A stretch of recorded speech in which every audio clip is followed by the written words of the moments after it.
姐姐，快过来，那里很危险。慕云洛往身后的断崖看了眼，一眼望不到底，是挺危险的。你别过来，否则我就跳下去。好，我不过去。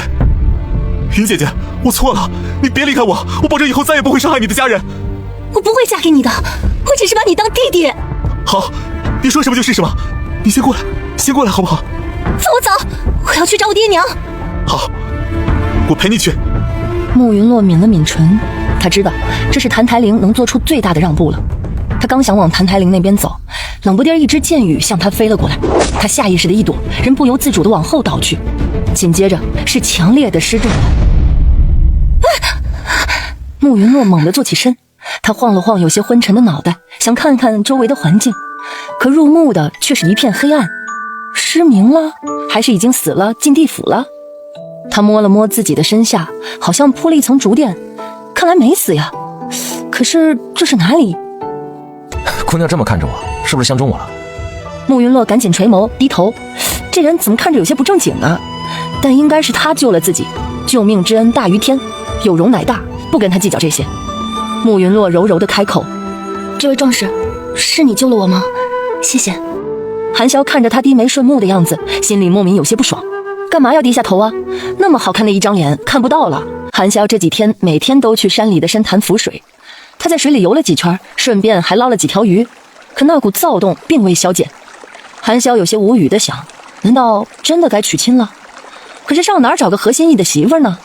女人他也见过不少，但总差点意思。思忖间，他忽然听到砰的一声，韩潇往声音传来的方向看去，他眼眸眯了眯，水上面好像飘着一个人。韩潇趟水过去，把人捞起来。女人如瀑的发丝垂到水面，整个面部都蒙了一层水渍，在阳光下闪着柔和的光，让原本就精致的五官更加诱人。只是面色过于苍白，给人一种破碎的美感。韩潇大手捏了捏女子纤细的腰肢，喉结滚动了几下，忽而咧嘴一笑：嘿，天上掉下个媳妇儿。他赶紧把人抱到岸边的草地上。壮士，你有听到我说话吗？耳边响起了媳妇柔柔的声音。韩潇赶紧回神，他干咳了2声，说道：那个你掉进水潭里了，我正好在旁边，就把你救上来了。感谢壮士的救命之恩，不知壮士如何称呼啊？我叫韩潇，就是寒冷的寒，骁勇的骁。你叫什么？慕云洛，沐浴的沐，白云的云，落水的落。韩潇又露出了他那白晃晃的牙齿，说道：慕云洛，好名字，老子记住了，这辈子忘不了。倒也不必如此。韩大哥，谢谢你救了我。韩潇看着媳妇儿忽闪忽闪的大眼睛，心也跟着忽上忽下的。不过这称呼他不喜欢，谁要给他当哥呀？他要当他男人。洛洛，别叫老子韩大哥，叫老子名字啊！洛洛。慕云洛咽了口唾沫，这人也太自来熟了。算了，这是救命恩人，不就是个称呼吗？爱喊啥就喊啥吧。韩潇，我有点口渴，有水吗？有，洛洛，你等一下，我去给你拿。韩潇3两步跑出屋子，不一会儿端来一碗水。慕云洛看了看韩潇手里的那个大碗，觉得自己被擦伤的手臂更疼了。他觉得自己应该端不动，也喝不完。韩潇并没有把碗递给慕云洛，而是在床边坐下，把碗送到了慕云洛唇边。洛洛，你胳膊上有伤啊，我端着你喝，怎么样？慕云洛愣了一下，心道这人还挺贴心的呀。他小口嘬着碗里的水，韩潇盯着他翕动的小嘴，喉头滚了滚。妈的，好想亲他。慕云洛喝了几口就不想喝了，他平时都是喝温热的水，虽是夏日，可他还是觉得这水有点凉。看他不喝了，韩潇一口气把碗里的水给干了，这鬼天气让人口干舌燥。慕云洛看着他行云流水的动作，有些愣怔。他就这么喝了？行吧，这人看着也不是个讲究的。韩潇把碗往桌上一放，问道：洛洛，你饿不饿？我给你炖鱼汤了，你想不想喝啊？我想喝热的鱼汤，可以吗？慕云洛小声道。韩潇眸光闪了闪，低沉地问道：你喜欢喝热水热汤？慕云洛低低地嗯了一声。好，记住了，还有什么要求你说出来，我都满足你。慕云洛洛抬头望他一眼，他的神色极为认真。慕云洛垂下眸子，暂时没有了，谢谢。行，那我先去给你热鱼汤去了啊。慕云洛见他要出去了，便想撩起裙子看看自己的腿，低头一看才发现自己身上穿的根本不是自己的衣服。这里只有他和韩潇2个人，这不会是韩潇给自己换的吧？这人不知道男女有别吗？他无奈地叹了口气，也不知道会不会留疤。算了，眼下活着最重要，活着才能去找爹爹和娘亲，还有大哥，活着才能报仇。他微微叹了口气，要报仇谈何容易啊！自己手无缚鸡之力，那人又位高权重。韩潇端着鱼汤进来的时候，就看到他家小媳妇儿愣愣地看着自己的腿，浑身上下都笼着一层悲伤。韩潇看得心里一抽，他把鱼汤放到桌上，开口问道：“哎呀，洛洛，你是不是很疼啊？”慕云洛抬头望他，他眸光炽热，直直地盯着他。这种目光，慕云洛见过太多了。他知道自己长得符合绝大多数人的审美，可韩潇炽热的目光里暗含着心疼。他是在心疼自己吗？他轻轻地摇了摇头，不是很疼，只是想起了一些不好的事情。那既然是不好的事情，就先别想了啊，先填饱自己的肚子。慕云洛看着那个比他脸还大的碗，问道：“韩潇，你们家没有小一点的碗吗？”韩潇脸不红心不跳的摇摇头：“没有，我饭量大，小碗我吃不饱。过2天我去镇子上买一个啊。”其实是有的，以前爹娘都用小碗，只有他用大碗。可是小碗太轻了，洛洛自己就能端着，那他岂不是就没有表现的机会了？那麻烦你帮我端着碗，我自己喝可以吗？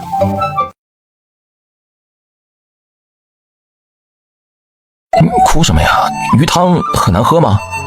不是。啊，那你为什么哭啊？我想我爹娘了。都这么大的人了，还离不开爹娘呢？你家在哪儿？我找人给你爹娘送个信儿。听韩潇这么说，慕云洛心里松了口气。韩潇看他的眼神太有侵略性了，他还以为他会把自己强留在这里。可他这口气还没有松完，韩潇又说了一句：“等你伤好了，我送你回去，顺便向你爹娘提亲。”什么提亲？慕云洛无比震惊。韩潇理所当然的点点头，目光将他从头扫到脚。洛洛，你身上的衣服是我换的，我们已经有了肌肤之亲了，我当然得去你家提亲去啊。这算什么肌肤之亲啊？肌肤之亲是这么理解的吗？我定亲了。慕云洛垂眸说完，韩潇唇角勾起一抹笑。那就退了呗。洛洛，你要是不方便的话，我可以帮忙。我已经不是处子了。那正好啊，老子也不想你因为我疼啊。这人怎么不按常理出牌啊？韩潇凑近他，还有什么理由？不会是孩子都有了吧？哎，有了也没事儿，老子帮你啊。慕云洛彻底无语了。韩潇见慕云洛不说话了，低笑了一声：“不瞎编了，不是处子这种话都能编，哼，老子小看你了。”慕云洛有些恼怒：“谁说是我瞎编的？是不是瞎编的？等洞房了不就清楚了吗？谁要和你洞房？当然是洛洛你啊！”慕云洛忽然用手捂住脸：“你们都欺负我！”这怎么又哭上了？韩潇有些无奈地叹了口气：“哎，别哭了，没有欺负你。要是真想欺负你，今天晚上我就洞房了。”慕云洛哭得更大声了。韩潇揉了揉眉心，又道：“洛洛，你可能不知道，你这一哭啊，我更想亲你了。”慕云洛不敢哭了，他捂住嘴巴，可怜巴巴地看向韩潇，眼里还有2滴没有落下的泪珠。韩潇攥了攥拳头，扭头看向一边。这丫头这副样子，确定不是在勾引他？才硬邦邦地说道：“不准再哭了，再哭我就亲你了。”慕云洛抹了2把眼泪，哽咽道：“我不哭了。”韩潇转身出了屋子，再进来时手上端了盆水。擦把脸，哭成小花猫了。慕云洛伸手接过韩潇递来的湿帕子，轻轻地擦拭。他一边擦，还一边偷偷地瞄韩潇。韩潇被他逗乐了。放心吧，不会把你怎么样的，老子是真心想求娶你。你这么随便的吗？随便救回一个姑娘就要娶人家？老子只随心不随便，只是想娶你。我们才刚认识，谈婚论嫁合适吗？那洛洛觉得认识多久适合谈婚论嫁？我现在没有心情谈婚论嫁，我爹娘失踪了。洛洛，你该不会又编故事来骗我吧？没有，他们真的失踪了。我出来找他们，结果不小心摔下了山崖。那洛洛你可真是够不小心的，不小心摔跤的常见，不小心摔下山崖的，老子还是第一次听说呢。我能再喝点鱼汤吗？韩潇眸光闪了闪，小媳妇儿这是想转移话题呀？行吧，先把媳妇儿喂饱了再说。老子马上给你盛去。韩潇很快端了碗新的鱼汤回来，这次韩潇没再说话，只静静地看着慕云洛喝鱼汤。他家媳妇儿喝个鱼汤都这么好看，看得他又饿了。慕云洛喝了小半碗鱼汤，又吃了点鱼肉，便吃不下了。韩潇见他不吃了，把碗放到嘴边，喝了一大口鱼汤，赞叹道：果然好喝呀，洛洛没骗我。这人什么毛病啊？怎么又喝我剩下的东西？你先坐下，我有点事想问你。韩潇一把拉过凳子放到床边，然后坐下。他才不要坐那么远呢，他要离媳妇儿近近的，最好是负距离。慕云洛看他坐得离自己这么近，只好往床里面挪了挪。韩潇不悦地蹙了蹙眉，心道：老子要是真想对你做什么，你缩墙里都没用。洛洛，你想问什么呀？你家里就你自己吗？你的亲人呢？我爹娘前几年都过世了，我家里就我一人。那这里是什么地方？这里是清溪村，不过我没住村里，这里是村子后面的半山腰。这宅子呢是我爹娘建的，我打小就住这儿。这片山林啊，我可熟了，我每天都去山里打猎。山里有很多的动物，有野鸡、野兔、野猪，还有狼。哎，洛洛，你可别自己乱跑啊，山里可危险了。狼？我怎么感觉他是怕我跑了，吓唬我呢？这山里呢还有一处深潭，我就是在那儿捡到你的。还有韩潇，你知道幽云城吗？慕云洛看韩潇还想跟他说这片山林，赶紧出声打断。韩潇当然知道，他还去过呢。洛洛，你家难道在幽云城吗？不是，我家在皇城，可是我爹娘是在幽云城失踪的，我想去那里找他们。幽云城离这儿不算太远，坐马车的话大概半个月能到。等你伤好了，我陪你去。韩潇，你救了我，我很感谢你。那你就以身相许呗，除了这个，别的老子都不接受。如果你想要我的身子，那便拿去吧。除了这个，我也没有别的了。韩潇呼的一下站起身，凳子歪倒在一边。他看着慕云洛，眸中似有滔天的怒意。慕云洛，你就是这么想老子的？老子要是想睡你，会在这端茶倒水的伺候你吗？韩潇伸出一根手指，在慕云洛心脏处戳了一下。老子不仅要你的人，还要你的心。老子会十里红妆，八抬大轿把你娶进门。慕云洛听韩潇这么说，心里松了口气。想要心好啊，至少会顾及一下自己的感受，最怕那种只谈性不谈情的。谈情呢还能周旋一二，自己现在身无分文，爹娘和哥哥又下落不明，而且谭台灵说不定还在到处找自己。现在能倚仗的就只有韩潇了。他看起来好像真的喜欢自己，不如先安抚住他，等自己伤好了再另做打算。韩潇，我的伤怎么也得10天半个月才能好，这些天我们还要朝夕相处。等我伤好了，你如果还是坚持想去找我爹娘提亲，那我们就一起去找我爹娘，行吗？韩潇一直在一瞬不瞬地盯着慕云洛，自然看到了他脸上的小算计。不过他乐意被自己媳妇儿算计，自己看上的媳妇儿自己得宠着。成啊，行，都依你。他快速地在慕云洛脸上啄了一下，真香。慕云洛抬手就甩了他一巴掌，妈的，手真疼。韩潇用舌尖顶了顶腮帮子，快速地在他脸上又亲了好几下，然后把脸往前凑了凑。打，可劲儿打，打一巴掌亲一下。慕云洛一撇嘴又要哭，他其实不爱哭，可是他实在是没招了，好憋屈啊。韩潇一见他这个样子，赶紧说道：哎，不许哭啊！你要是哭，我就亲你嘴巴。慕云洛顿时是哭也不是，不哭也不是，然后他又说了一句话，差点把慕云洛送走。洛洛，你要不要如厕呀？慕云洛刚刚酝酿出来的哭意戛然而止，这人真的是毫无顾忌啊。他没有说话，韩潇却把他的羞恼和尴尬看在眼里。他低低地笑了一声，一把抱起慕云洛。慕云洛挣扎都没敢挣扎，他没有裤子，他怕漏风。哎呀，这男人真是狗啊！他是吃定自己了吗？韩潇抱着慕云洛走出卧房，院子的角落里有一个小竹屋。韩潇抱着慕云洛走进去。我娘生病那会儿如厕不方便，这是我特意给她做的公桶，你先用着啊，我明天给你做个新的。慕云洛赶紧摆手道：不用不用，这种东西做那么多做什么呀？这个就很好了。行，那我明天编个新盖子。韩潇把公桶放到竹椅边，伸手就要去抱慕云洛。慕云洛拦住他：我自己来，你出去，走远一点。你自己能行？韩潇挑挑眉，慕云洛咬牙道：能行。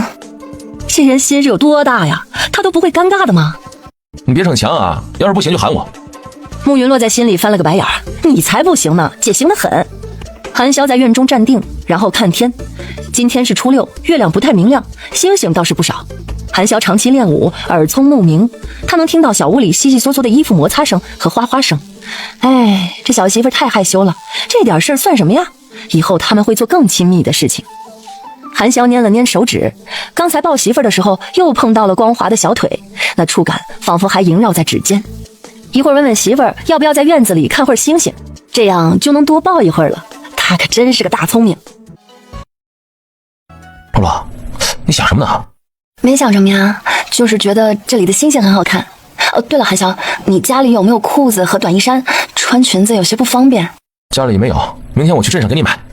那你还想要别的吗？我一块给你买。不用了。韩潇一听这话，顿时就不高兴了。媳妇儿这是跟自己生分呢。他凑到了慕云洛跟前，说道：露露，你是不是没把老子的话放心上？什么？韩潇伸手捏住他的下巴，慕云洛倒没觉得疼，就是压迫感十足。我说我会八抬大轿娶你进门，你是我认定的妻子，所以不要跟我客气，想要什么尽管说。慕云洛咽了口唾沫，能不能别动不动就靠这么近啊？不能，露露，你要学会习惯，以后呢，我们会靠得更近。慕云洛的心跳得有些快，他已经很多年没有这么紧张过了。韩潇看他的眼神太过专注认真，他的心有些乱了。别这么看老子，老子定力可没那么好。随后他一把抱起慕云洛往屋里走去，顺手还掐了一下慕云洛的腰。慕云洛惊呼一声：啊，韩潇，你干什么？进屋睡觉。慕云洛有些凌乱了，睡觉，是单纯的睡觉吧？我明天带你一起上镇子找大夫看看。慕云洛本来想说不去的，他怕被谭台铃找到，可他的腿不看大夫可能会好得很慢。他抿了抿唇，说道：能给我找个围帽吗？韩潇抬眼看他一眼，勾起一抹笑：我家娘子长得这么好看，是该折一折。你别瞎叫啊，谁是你娘子啊？当然是你啊，围帽老子会准备好的，早点睡啊。说着他指了指门口：你有事喊我啊。你没地方睡啊？干嘛睡地上？韩潇凑近他：那要不我和露露一起睡？怎么又不理人了啊？老子是怕你晚上发热，要是不舒服记得喊老子啊。知道了。韩潇拿着蜡烛出了屋子。韩潇先是去了趟院子，再回来时上衣没了，身上还在滴水，应该是去洗澡了。慕云洛瞄了眼那结实的肌肉，赶紧闭上了眼睛。后来他听到了一阵悉悉嗦嗦的声音，应该是韩潇去另一个卧房抱了被子，在小厅睡下了。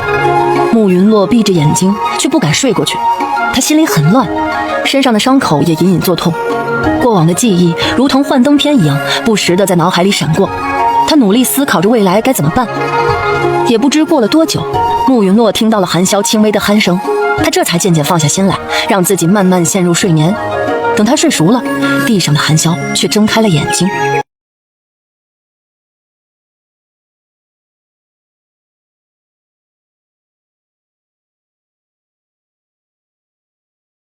他轻手轻脚地进了屋子，大手抚上慕云洛的额头，还好没发热。小厅里昏黄的烛光映进屋子，韩潇盯着慕云洛的唇看了很久，然后慢慢俯身，轻轻地亲了上去。蜻蜓点水，他舔舔唇，味道不错，又软又甜。他在心里喟叹了一声：小东西，嘴巴明明那么软，说出来的话却那么硬，早晚让你乖乖喊夫君。第二天天刚亮，韩潇把他放到驴车上，去了成衣铺子。慕云洛小声问他：你还有银子啊？韩潇看他紧张兮兮的小模样，不由得笑了。放心吧，养得起你。来，喜欢哪件衣服，老子给你买。韩潇，等我找到了爹娘，我会把银子加倍还给你的。韩潇睨了他一眼：慕云洛，你是不是欠亲了？老子说的不清楚吗？我是要你，不要银子。要是再给老子说银子，老子就把你嘴巴亲中。这人脑子里都装的什么呀？就知道亲亲亲。两人正说话间，几匹快马从远处疾驰而来。慕云洛透过帷帽的薄纱看了一眼，心里顿时一惊，是谭台铃的人。他低下头，手臂下意识地搂紧了韩潇的脖子。韩潇眯了眯眼，刚才那些人一看就是官家之人，小媳妇这反应明显是认识那些人，看来这媳妇的身份不简单呐。可不管他以前是谁，以后他就只能有一个身份，那就是他韩潇的妻子。韩潇轻轻捏了捏慕云洛腰上的软肉，柔声问道：还想买点什么？老子带你去买。慕云洛定了定心神，他哪还有心思买东西啊？幸亏他戴了围帽，不然被左千认出他，不仅自己会被抓回去，还会连累韩潇。虽然韩潇占了他便宜，可他也不想他被自己牵连，好歹是自己的救命恩人呐。他摇了摇头，说道：“韩潇，我累了，咱们回去吧。”好。两人到山脚的时候，已经是大中午了，大概12点多的样子。慕云洛晒得有点头晕，韩潇抱他上山的时候，他浑身都被汗水打湿了。韩潇也差不多，汗水顺着他的脸颊往下淌。他对慕云洛道：“娘子，帮我擦擦汗，要是进眼睛里看不清路啊。”慕云洛没带帕子，只好用衣袖给他擦，一边擦一边说：“别叫我娘子，就叫娘子，娘子，娘子。”慕云洛有些恼，他使劲地在韩潇脸上搓了2下，反正这死脸皮厚。韩潇看他气鼓鼓的小模样，没忍住，低头就在他脸上亲了一下。慕云洛更气了，他一边捂脸，一边推韩潇凑过来的脸。韩潇在山路上站定，他亲他推，小路上空飘荡着韩潇爽朗的笑声。两人闹了好一会儿，最后慕云洛放弃了，韩潇亲到了人，才又开始往家里走。你等着，我打水给你洗把脸。韩潇很快打了水回来。娘子，你身上有伤，不能洗澡，拿帕子擦一擦。慕云洛瞪他一眼：“你出去。”那又不是没看过。韩潇笑着说了一句，转身出去了。身上的衣服已经沾身上了，慕云洛刚解开腰带，韩潇突然又进来了。他真不是故意的，他也没想到慕云洛动作这么快，他真的是进来送衣服的。他看了眼慕云洛身前的风光，艰难地咽了口唾沫。没等慕云洛开口赶人，他把衣服放到床上就出去了。韩潇见他困了，便去厨房拿了个盆儿，里面装了5、6个馒头。他右手拿着蒲扇，左手拿着馒头，在床边的凳子上坐下，一边给慕云洛扇风，一边啃馒头。慕云洛看韩潇这样，瞌睡虫跑了一半，他能感觉到韩潇是真心待他，可他不敢回应啊。之前谭台玲也待他不错，可转眼他竟然要杀了他的亲人。韩潇见他还睁着眼睛，便问道：“啊，怎么还不睡啊？不是困了吗？要不要先吃些东西啊？”慕云洛摇摇头，抿唇说道：“韩潇，你不必对我这么好。”韩潇手中的动作没停，回了一句：“你是我娘子，我不对你好，对谁好啊？”“我还没同意要嫁给你呢。”“你会同意的，赶紧睡，要不然老子亲你了啊！”慕云洛赶紧闭上眼睛，他还真有点怕韩潇犯浑。韩潇扯了扯嘴角，小样还挺识时务的，可惜了，没亲到。他狠狠咬了一大口手里的馒头。慕云洛确实困了，没一会儿就睡着了。韩潇又给他扇了一会儿风，看他额头上没汗了，便起身出去洗了个冷水澡。只能看不能吃，真是太难熬了。你是几辈子没见过女人吗？能不能别总亲我？韩潇伸手捏住他下巴，黑眸暗沉。老子见过的女人多了，不过只亲过你。我信你个鬼！不信也没关系，老子就喜欢亲你。说着，韩潇又在他脸上轻轻地亲了几下。慕云洛干脆摆烂了，说不过也打不过。他喜欢亲就亲吧，就当还他的救命之恩了。韩潇把兔子穿到了一根棍子上，然后生了一堆火，在火上烤。虽然已经是傍晚，可天气还是有些热的。烤了没一会儿，韩潇就开始流汗。他索性把衣服脱了，赤膊上阵。他麦色的皮肤上泛着一层水光，坚实的肌肉紧绷着，看着就很有力量。慕云洛低头看了眼自己的小胳膊小腿儿，他要是真想对自己做什么，自己真是一点招都没有。慕云洛盯着那只在电视里见过的腹肌，捏了捏手指。他还没摸过男人的腹肌呢，不知道手感是不是跟小说里形容的一样好。如果他想摸，韩潇应该会给他摸吧，可是韩潇肯定不会白给他摸，还是算了，这男人看着挺危险的。慕云洛见韩潇一直盯着自己，小脸上尽是纠结，他低低笑了2声，也不知道他家小娘子的小脑袋瓜在想什么呢。他喊道：“娘子，想什么呢？”慕云洛有些心虚地挪开眼睛，说道：“慈爱想你怎么那么笨啊？不会支个架子烤吗？弄得自己一身汗。”你个没良心的小东西，老子不是怕你饿着吗？韩潇当然知道用架子烤省事儿，可是支架子比较费事儿。娘子，你是在心疼我吗？才没有，热死你算了。老子还没娶你呢，舍得死。这人总能把天聊死。慕云洛不想理他了。娘子，你怎么不看我了？害羞了？娘子，我现在喊你娘子，你都不反驳了，你是不是愿意给我当娘子了？不让你喊，你就不喊了吗？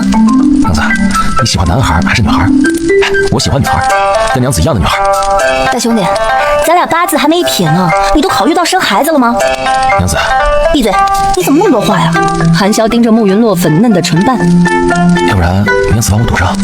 果然人不要脸天下无敌。你喜欢我什么？不知道，反正就是喜欢。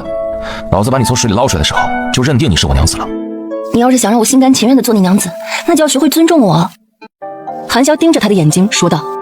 那娘子，你跟我说，怎么算是尊重你？首先，不经过我的允许，不准亲我。那不行，老子看到你就想亲你，不仅想亲，我还想……慕云洛闭上眼睛说道。那我和你没什么好说的了。韩潇握住他纤细的手腕，凑到他耳边耳语了一句。慕云洛羞恼地看着他。韩潇，你怎么这么不要脸啊？老子说了，只要你，别的都可以不要。娘子自己选，要亲还是要帮忙？我一个都不选，不会嫁给你的。韩潇揉了揉眉心，哎，怎么又生气了？他凑到慕云洛跟前哄道：要不然这样，没你允许，老子不亲你嘴巴。慕云洛没反驳，韩潇肯退让，便是个好的开始。娘子不说话，老子便当同意了啊！娘子，我还没吃饭呢，你陪我到院子里吃饭，好不好？你能不能把衣服穿上？韩潇低头看了看自己，刚才娘子一直盯着我看，我以为娘子喜欢我这样子呢。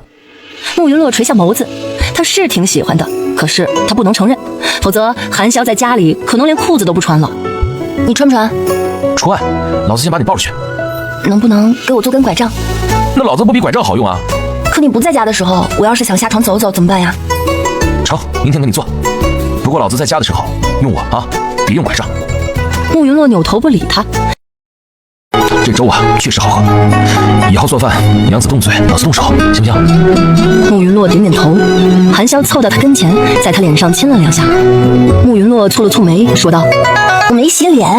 这没洗也是香的，老子乐意亲。说完，吧唧吧唧在慕云洛脸上亲了好几口。小东西啊，又给老子甩脸子啊！娘子，我一会儿呢想出去一下。哦。娘子就不问问我干什么去？你干什么去？娘子，真是让人稀罕。老子去山里看看有没有鹿，给你弄鹿肉吃。我不想一个人待在这里。慕云洛抬头看他，他一个人待在这儿，万一谭台灵的人找来了，他没办法反抗。韩潇看了看他的腿，我抱着娘子的话不方便追路啊。那便去个能带着我的地方。要不带娘子去溪边捞鱼？好。慕云洛唇角翘起，他喜欢捞鱼，溪边也比较凉快。韩潇见他笑了，凑到他脸上亲了一下。还是笑起来好看。来，嘴巴给老子亲一下。不要。韩潇也没勉强，他找来一个竹筐，在里面放了一个木桶，一个渔网。他把竹筐背起来，抱着慕云洛往溪边走去。小溪并不远，走了约摸1刻钟就到了。韩潇把慕云洛放到草地上，还给他找了一棵大树靠着。他伸手捏了捏慕云洛的小脸，说道：乖乖的啊，在这等我，老子下水捞鱼去。这里有没有河虾呀？有啊，不过太小了，都不过塞牙缝呢。老子一般不抓你鱼。我想吃，你去抓。老子想吃你，你吃不？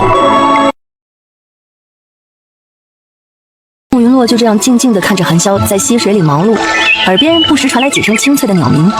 自从爹娘和哥哥失踪，他好久没有这么放松过了。他对韩潇喊道：韩潇，等我腿好了，你再带我来这里吧，我也想下去捞鱼。韩潇听到慕云洛的声音，抬头望向他，他脸上带着明媚的笑意。韩潇第一次见他笑得这么开心。他大步上了岸，来到慕云洛身边，说道：娘子，你笑得我心里好痒啊，来，给老子亲一口，就一口。慕云洛立马不笑了，这人什么毛病啊？他哭的时候他亲他，他笑的时候还想亲他。他正思忖间，韩潇已经凑到他跟前。娘子不说话，那我就当娘子同意了啊。眼前拢下一片阴影，他的大手扣住他的后脑勺，含住了他粉嫩的唇瓣。他轻轻地啃咬、舔舐、吮吸，不同于昨天的凶猛，今天的他极尽温柔。一声轻吟从慕云洛唇边溢出，韩潇心尖一颤，松开了他。这他妈要是再亲下去，他就把持不住了。他伸手抚了下慕云洛殷红的唇，把人摁进怀里，闷声道：慕云洛，你快点好起来，老子想成精。慕云洛没吭声，任他抱着。他已经感觉到他的异样。他这时候要是说我才不嫁给你呢，韩潇指不定能干出什么事儿来。韩潇抱了他一会儿，然后松开他。老子去洗个澡。慕云洛忍着笑意点了点头，心道：活该，憋死你，让你动不动就亲我。韩潇也不避讳慕云洛，他直接在溪边把衣服脱了，走进溪水中。他本来是背对着慕云洛的，所以慕云洛也没挪眼睛。他正正在心里赞叹他的身材，他突然转过身，冲着他笑了一下。我去，这厮肯定是在勾引他。慕云洛赶紧扭头看向别处，可韩潇却走回到他的身边。他在他身边蹲下。娘子，你想看就看，看哪儿都行。慕云洛用手捂住眼睛。你走远点啊，我才不要看。那娘子想摸摸吗？韩潇抓住他的手，慕云洛赶紧摇头。不想，你离我远点啊。好可惜啊，我也想让娘子摸摸呀。慕云洛是有贼心没贼胆啊，他要是真摸了，接下来还不知道会发生什么事情呢。而且他也太壮观了，他有些怕。韩潇见他那怂样，伸手在他脑袋上揉了一把。这个小怂包。他转身又回到了溪边，找了个水深的地方，把身体没入水中。这天啊，真他喵的热，还有这水一点都不清凉。韩潇在水里泡了很久，久到慕云洛都以为他溺水了。慕云洛喊了一声：“韩潇，你洗好没？”韩潇从水里站起身，一步步向着慕云洛走来。慕云洛只好又捂上了眼睛。韩潇走到他身边，有些委屈道：“娘子，我洗不好了，你能帮帮我吗？”慕云洛把眼睛捂得更严实了。不能。那娘子借我一样东西。不借。韩潇忽然把他抱进了怀里。你好狠的心啊！他的大手探进他的衣襟，慕云洛的声音都有些颤。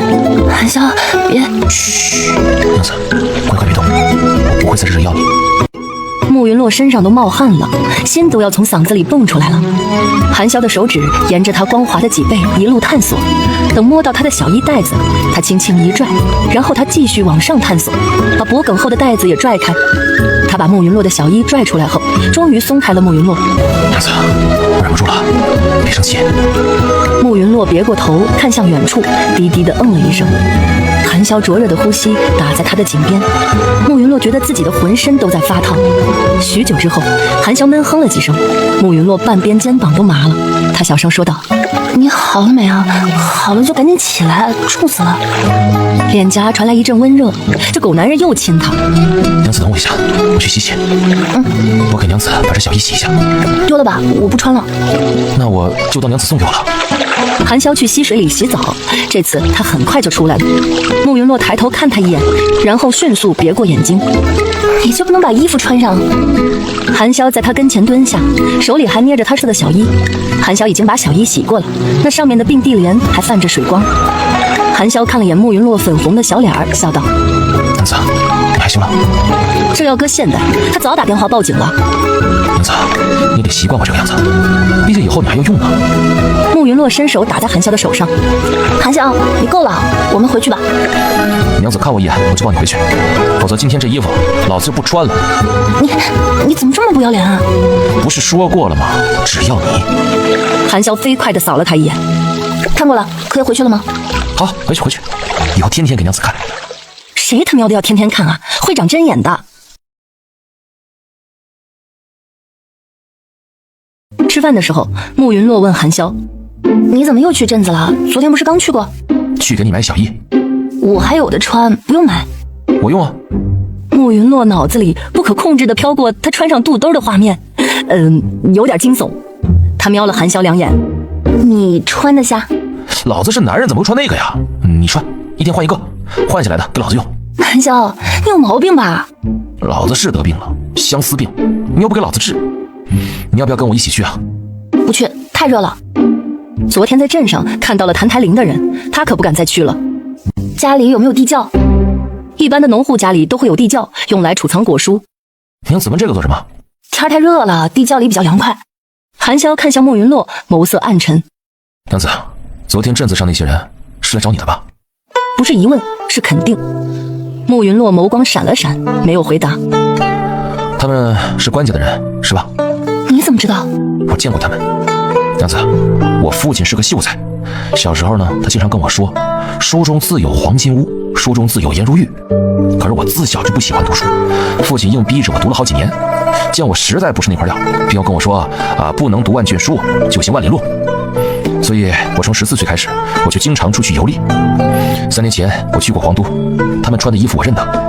我记得当时听人说他们是太子亲卫。所以你要把我交出去吗？韩潇摸了摸下巴，说道：“不如娘子先跟我说说，太子的人为什么要找你啊？慕云洛垂下眸子，没吭声。怎么说话呀？啊？害怕了？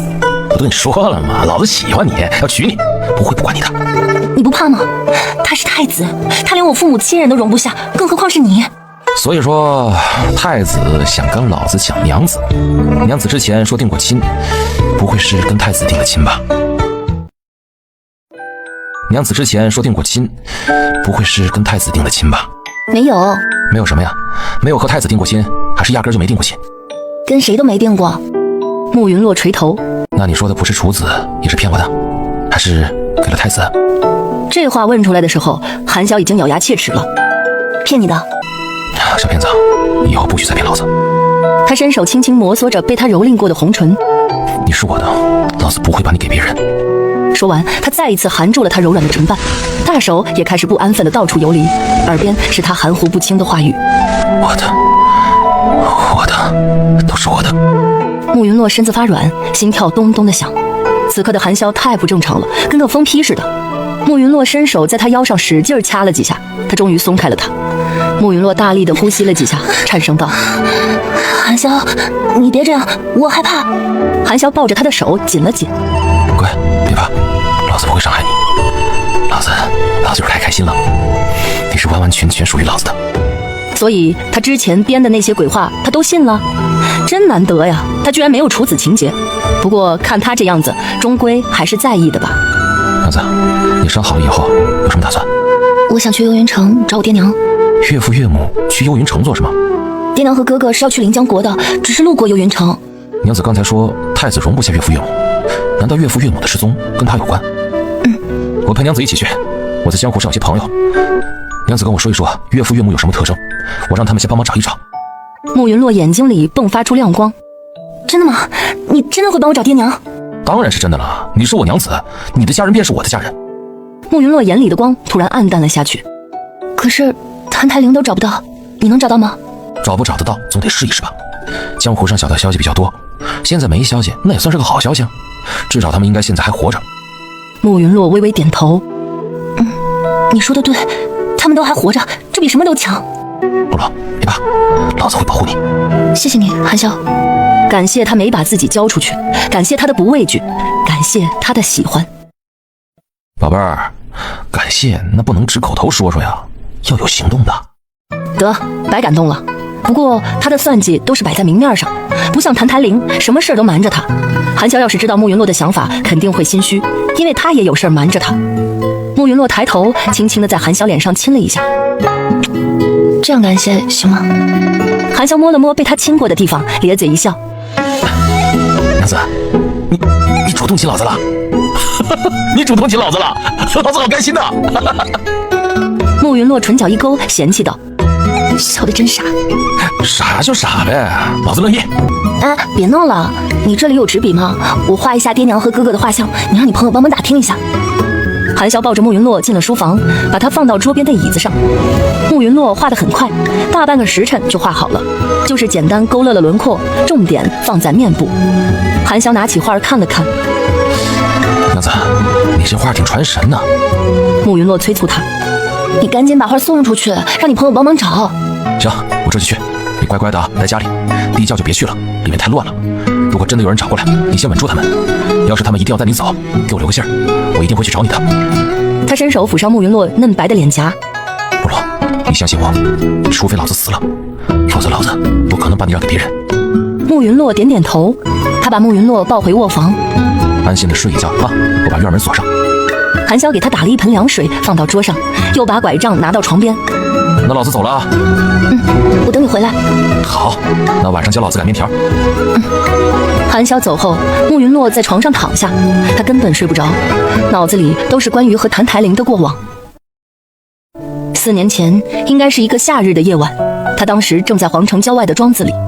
那个庄子里种了很多果子，他不太喜欢糕点，却对各种果子情有独钟。他每年都会去庄子里住上一段时间。那天晚上，他西瓜吃的有点多，半夜起来如厕。他刚从茅厕出来，就听到院墙那边传来咚的一声。他本不打算管的，以为是什么小动物，但他听到了一声闷哼，这很明显是人的声音。他随手提了根棍子，往声音的来源处走去。院墙下确实有个人，看身形不是个女人就是个小孩。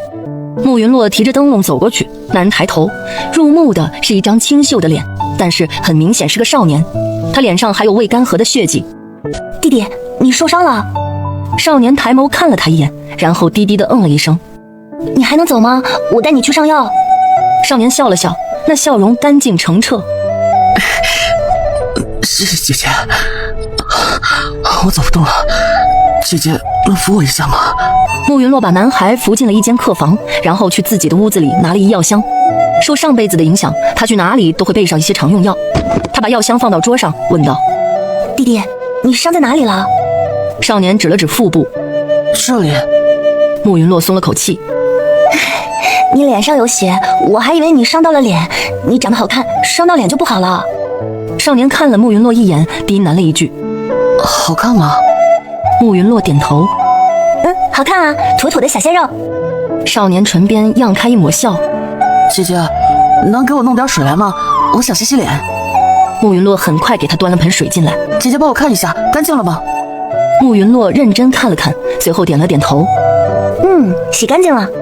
少年有些紧张地问道：那是不是比刚才更好看了一点？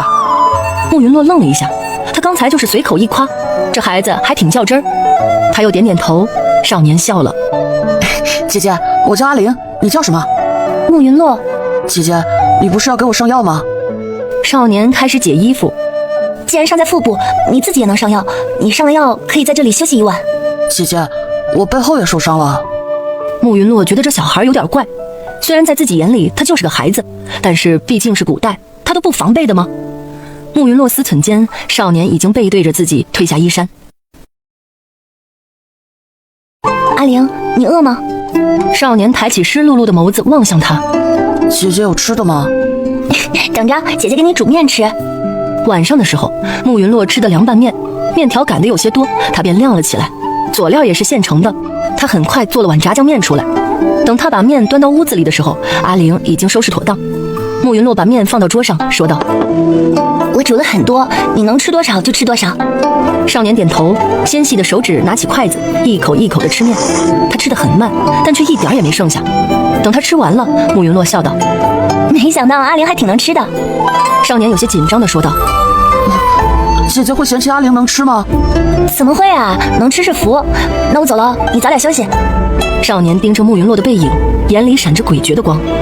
翌日一早，慕云洛再去找少年的时候，他已经不见了。慕云洛找了一圈也没找到人，便把这事儿抛到脑后了。再见到阿玲已经是2年后了。一日，他正在家里画画，管家紧紧张张地跑来，说是爹爹和哥哥被监察司的人给抓了。正在他一筹莫展之际，一个自称莫离的人找到了他。穆姑娘，我家主子想见您。慕云洛盯着莫离看了一会儿，很确定自己不认识他。你家主子是谁啊？姑娘去了就知道了。我不见陌生人。我家主子知道姑娘的家人遇到了麻烦，所以才邀姑娘相见。在哪里见面？听雨轩。在听雨轩的包间里，慕云洛再次见到了那个叫阿玲的少年。2年没见，他长高了许多，褪去了稚气，成熟了许多。慕云洛试探地叫了一声：阿玲。阿玲唇边绽开一抹笑：云姐姐，我们又见面了。终于能光明正大的见面，而不是他在暗处默默注视他。你能救我爹和哥哥？伯父和穆大哥明天就能回去了。真的吗？当然是真的。太好了，谢谢你啊，阿玲。是我该谢谢云姐姐，谢谢云姐姐那晚收留我。慕云洛摆摆手：嗨，不过是举手之劳嘛，你当初走也不说一声，害我好找。是我的错，我请云姐姐吃饭好不好？我现在也没心情吃饭，等我爹和哥哥回来，我请你吃饭。好，我想吃云姐姐亲手做的饭。没问题。谭台玲望着慕云洛，有些委屈地说道：云姐姐，我这2年都被我爹逼着学东西，过得很辛苦，你能陪我说会儿话吗？慕云洛不好再推辞，毕竟他有求于人，到底还是陪着谭台玲吃了顿饭。吃完饭，莫离把他送了回去。自那以后，阿玲偶尔会约慕云洛去听雨轩喝茶，他也不经常约他，有时候1个月约一次，有时候2、3个月约一次。慕云洛能猜到阿玲的家世不一般，但他不说，慕云洛也不问。他对自己有很清醒的认知，他也知道他想要什么样的生活。从去年开始，阿玲找他的次数开始多了起来。他不再约她去喝茶，而是经常带着她去看风景。去年冬天的某一天，他俩去灵隐寺赏梅，阿玲突然问他：云姐姐，听说伯父在给你一亲呢？慕云洛望着梅花上的那簇白雪，随口答道：是啊。那云姐姐可有相中的人？没有，我不想成亲。为什么？麻烦，一个人多自在啊。那云姐姐觉得阿玲怎么样？什么意思？阿玲给云姐姐当夫君，好不好？慕云洛盯着他看了一瞬，展颜一笑：阿玲，别开这种玩笑，弟弟怎么能当夫君呢？阿玲眼里的光芒暗淡了下去，她笑道：云姐姐别当真，我就是随便问问。最近我家里人也在帮我相看，我也是被家里人逼急了。慕云洛点点头，没再纠结这个话题。那之后，阿玲再约他的时候，他能推便推了。今年年初的时候，慕云洛的爹突然做了一个决定，要把家里的生意往临江国转移。慕云洛有个姨丈在临江国当官，姨母邀请了他们很多次，想让他们一家搬去临江国。经历过被抓的时候，他爹终于决定到临江国去发展了。就在全家人准备启程去临江国的时候，慕云洛收到了阿玲的邀约，他说他定亲了，想带慕云洛这个姐姐见下自己的未婚妻，再就是想给慕云洛饯行。慕云洛没有拒绝，他让爹娘和哥哥先行，自己晚几天再走。本来他们是不同意的，慕云洛好说歹说才把他们送上了马车。他依然约在听雨轩，可是慕云洛喝了一杯茶后便晕了过去。再醒来时，他躺在一张华美的大床上，阿玲就坐在他身边。他坐起身，警惕地看着阿玲：这是哪里？我怎么在这儿？谭台玲贪恋地望着他，眼中是他从未见过的炽热。云姐姐，我全名叫谭台玲。谭台玲，你是皇子？确切的说，我是太子。云姐姐，你给阿玲当太子妃好不好？慕云洛垂眸敛目：阿玲，我出身低微，配不上你。可我喜欢云姐姐，从见到云姐姐第一眼就喜欢。慕云洛震惊地看着他，他那时候才多大呀？这也太早熟了吧！遇到云姐姐那天，我本来都不想活了，是云姐姐给了我活下去的勇气。我用了2年的时间才光明正大地站在云姐姐身边，又用了1年的时间才敢带云姐姐出去玩。可云姐姐拒绝了我的求亲。谭台玲看着慕云洛，眼里都是破碎的光。云姐姐，你拒绝我的时候，阿玲心都要碎了。再后来，云姐姐不愿意见我了。看着眼前好像要碎掉的人，慕云洛张了张嘴，绝情的话在嘴边滚了几滚，最终又咽了下去。眼下这种情况，硬碰硬不是明智之举。对不起，我无意伤害你。我没有生云姐姐的气，只恨自己不争气，不讨云姐姐喜欢。我没有不喜欢你，只是我的喜欢是对亲人的喜欢，不是男女之间的那种喜欢。那云姐姐留在这里陪我好吗？这太子府这么大，阿玲连个能说话的人都没有。阿玲，我不会嫁给你的。阿玲知道，我只是想让云姐姐陪在我身边。云姐姐，就半个月，你在这里陪阿玲半个月，阿玲便送你去临江国，好不好？自从来了太子府后，他发现自己每晚都睡得很沉。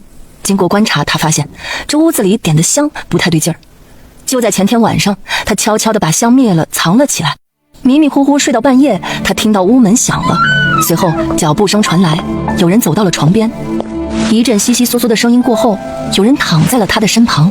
来人隔着被子抱住了他，喃喃低语道：云姐姐，阿玲好喜欢你，为什么你不肯嫁给我？是不是我折断了你所有的羽翼，你就会乖乖留在我身边？穆伯父和穆大哥还挺狡猾的，居然都顾起了派过去的人。我已经派穆离修云征召他们了，等他们都死了，云姐姐就没有牵挂的人了，云姐姐心里就只有阿玲了。阿玲好想每天光明正大的和云姐姐睡在一起。慕云洛气息有些乱，他怕被谭台玲发现，便翻了个身。云姐姐，你是不是醒了？慕云洛自然不敢接他这话。云姐姐，别装了，我知道你醒了。慕云洛伸手挥了挥，小声嘟囔道：吵死了，哪里来的蚊子？谭台玲什么时候走的？慕云洛并不知道，他都有些佩服自己了，居然还能睡着。等他睡醒了，他就开始琢磨怎么跑路。谭台玲肯定是不会放他离开的，他派给自己那俩丫鬟就是来监视他的。真是瞌睡了就有人送枕头，他没想到居然有个郡主送上门来。他说要和安阳郡主去安国寺祈福，谭台灵并没有阻止，只是给他派了一队护卫。去安国寺祈福的人很多，慕云洛趁机溜了。谭台灵的人追了来，他慌不择路，便偏离了路线。他跑了10多天，还是被谭台灵逮到了，依旧是熟悉的眉眼，可那笑却带上了邪恶。他说：“云姐姐，乖乖跟我回去。姐姐要是不听话，我只能把姐姐锁起来了。”慕云洛知道自己跑不掉了，他哀求道：“阿玲，你别去找我爹娘了，行吗？我会乖乖待在你身边的。”谭台灵痛快地答应。好啊，只要云姐姐陪在我身边，我便不找他们。慕云洛知道他肯定是在骗自己，就像自己也在骗他一样。他装乖了好几天，终于逮到机会又跑了，然后他摔下了悬崖，被韩潇捡了回来。突然，门外传来响动，慕云洛的思绪从回忆中抽离，警惕地看向院子。今天上午，好几个官爷拿你娘子的画像来我这儿，说是要找画像里的姑娘。所以你都说了？韩潇沉声问。老大夫咽了口唾沫。壮士，你可别怪我啊！我这小老百姓可不肯欺瞒官爷，能给你报个戏，也是看在你昨天买了我那么多药的份上。多谢。他药也不抓了，转身就往家里赶。没想到太子的人动作还挺迅速，还没走到家门口，他就敏锐地察觉到了不对劲儿。往他家走的路上，踩踏的痕迹非常明显，应该是有不少人经过。韩潇摸到离宅子不远的地方，跃到一棵大树上。此时天已经擦黑，院子里燃了一堆篝火，院门口守着俩人，宅子4角各站着2人，院子里还站着6个，其中一个之前在镇子上见过，应该是带头的。慕云洛此时坐在院子的石桌边，正优雅地啃着一根鸡腿儿。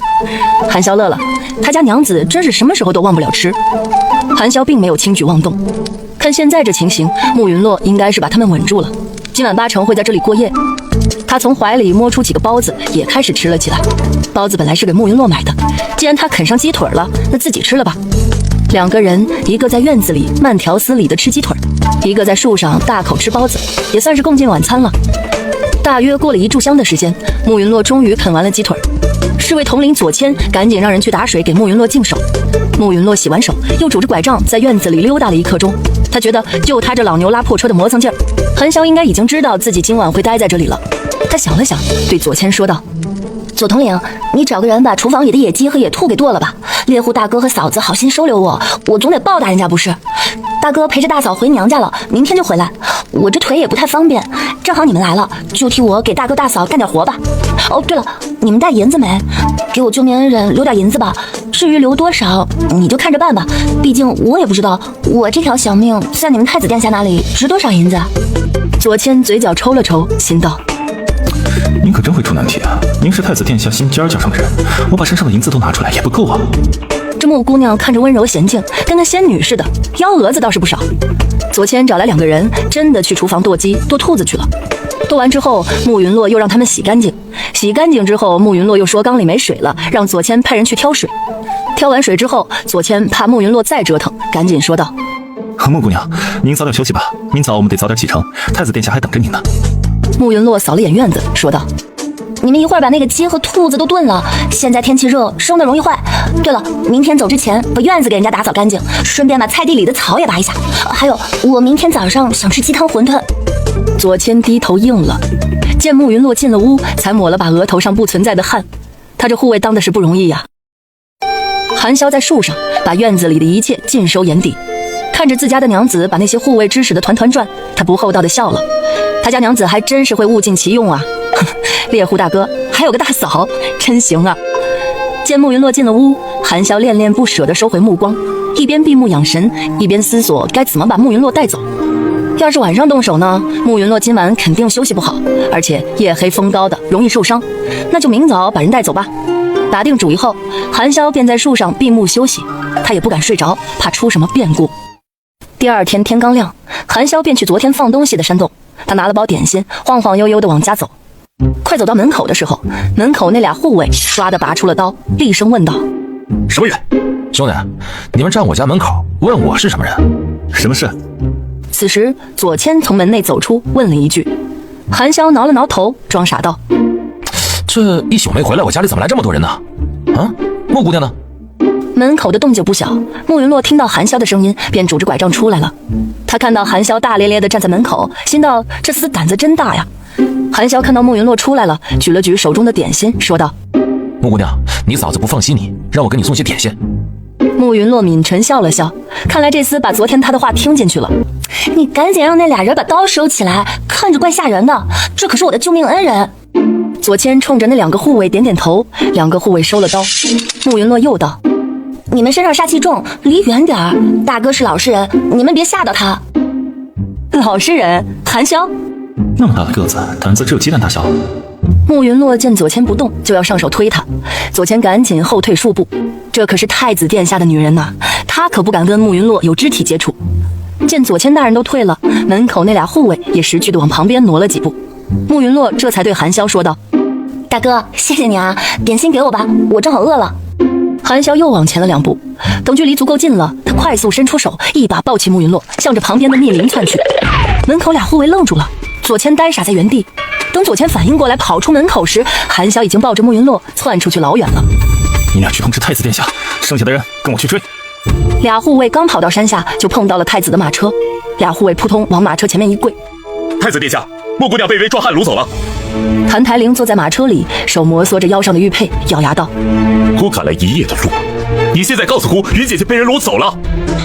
姑要你们有什么用？如果云姐姐掉了1根头发，你们就以死谢罪吧。其中一个护卫赶忙说道：禀太子殿下，左统领已经带人去追了。那个壮汉是穆姑娘的救命恩人，穆姑娘应该没有危险。而且那个壮汉抱穆姑娘走的时候，穆姑娘并没有反抗。谭台灵摩挲玉佩的手顿了顿，哼，救命恩人就能抱他的云姐姐吗？真是该死！他们往哪个方向去了？山里，山里，倒是会跑。莫离，属下在，让人拿着姑的令牌，调最近的驻军过来，让他们搜身，务必找到云姐姐。至于那个男的，作祟了，喂狗吧。山里如果找不到人，让左谦带人去雨墨城等着，那里是去临江国的必经之地，云姐姐一定会去临江国寻父母的。另外，给临江国的国君修书一封，请他帮忙留意云姐姐和她父母的踪迹。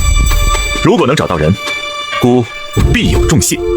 然后又对跪在地上的那俩护卫说道：你们2个跟画师说一下那个男人的样貌，然后发通缉令，提供消息的赏金1000两，送来尸体的赏金10000两。是太子殿下。谭台灵望着慕云洛消失的那片山林，心里一片苍凉。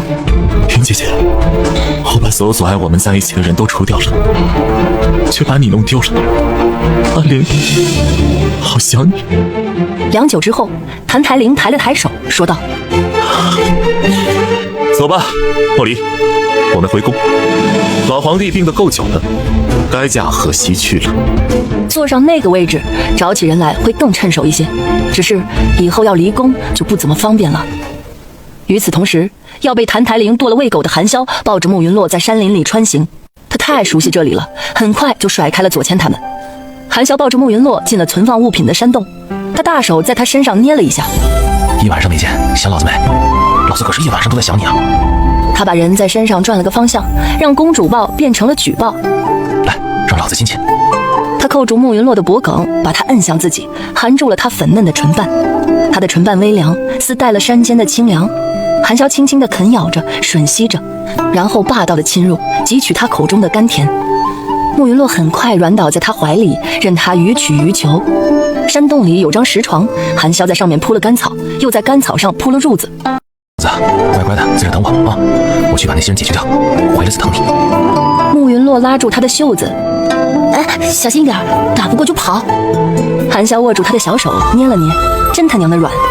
娘子，你男人厉害着呢，放心吧。左谦把人分了4组，他低估了韩潇的武力值，所以把人分散开来找人。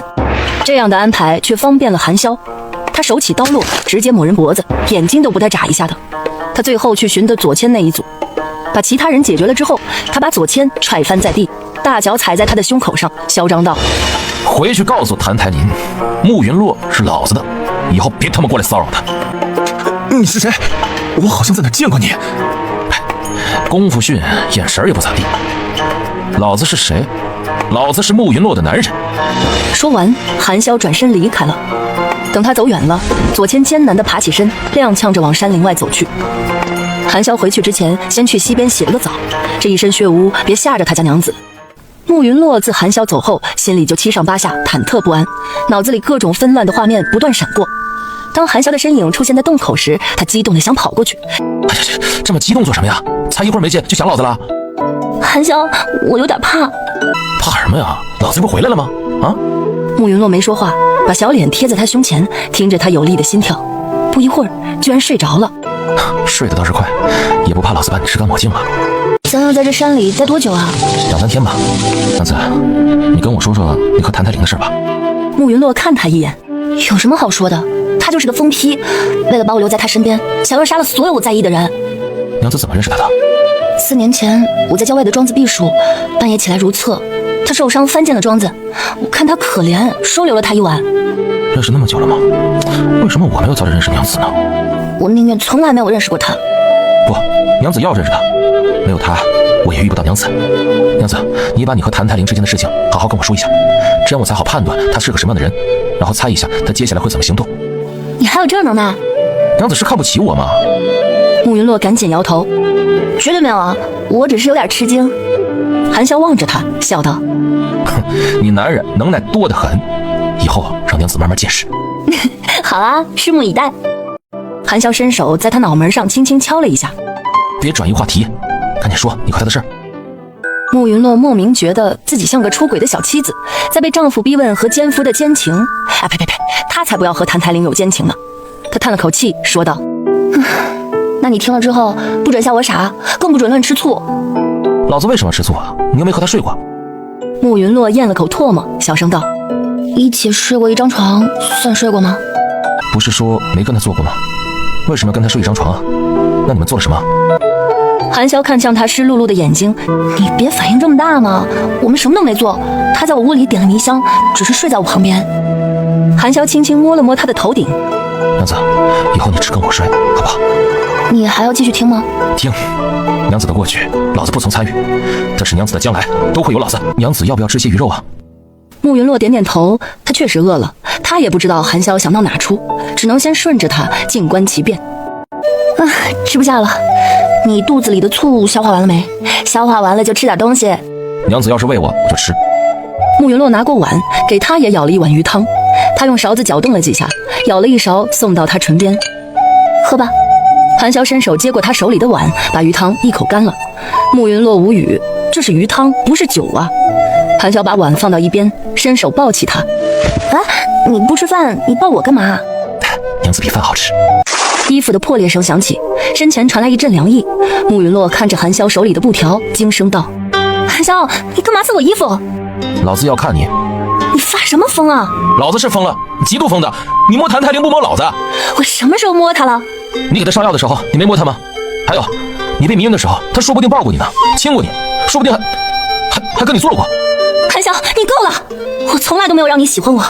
如果你接受不了我的过去，那我们便到此为止吧。韩潇眼底泛红，咬牙道：到此为止，你想都别想，老子这辈子都不会放手。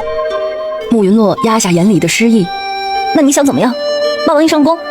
老子想怎么样？老子就是想看看你，想让你摸摸老子，老子就是嫉妒，想让你哄哄老子。他站在那儿，像只委屈的大狗狗。慕云洛叹了口气，说道：过来一点。做什么？不是想让我摸你？与其被他扒了给他看，慕云洛选择摸腹肌。他早就想摸了。韩潇靠到他近前：来，娘子想摸哪儿？腹肌。那娘子帮我脱衣服。脱就脱，总比被脱强。慕云洛伸手去解他的衣带，衣襟散开。果然啊，有娘子疼才是最幸福的。娘子，对不起，我刚才不该那么说，我就是有点嫉妒的发狂了。我。慕云洛冷哼了一声，没说话。韩潇突然拿起他的手，往自己脸上打了一巴掌。哎，你干嘛？我说错话了，我该打。可我手疼。韩潇低头吹了吹他的小手。娘子，对不起。然后他抬起另一只手，又甩了自己一巴掌。这清脆的掌掴声让慕云洛心里一抽，他伸手握住他的手。哎，够了。娘子，你别生我气，我真的知道错了。这次就算了，别有下次了。你那样说，我很伤心的。韩潇坐起身，把他抱到腿上。娘子，对不起，我真不是故意的。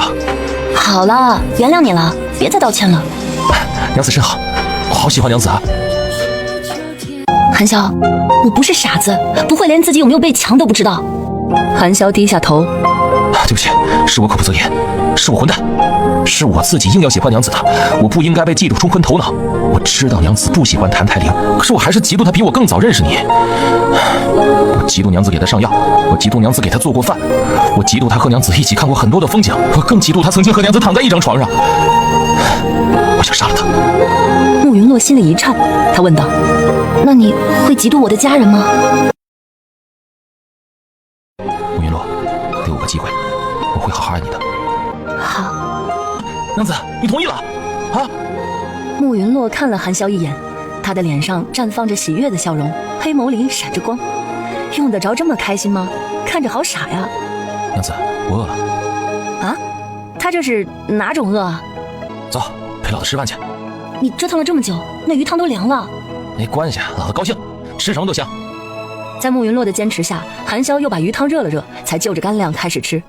娘子，晚上你想吃什么？慕云洛指着远处的树梢。那鸟窝里有鸟蛋吗？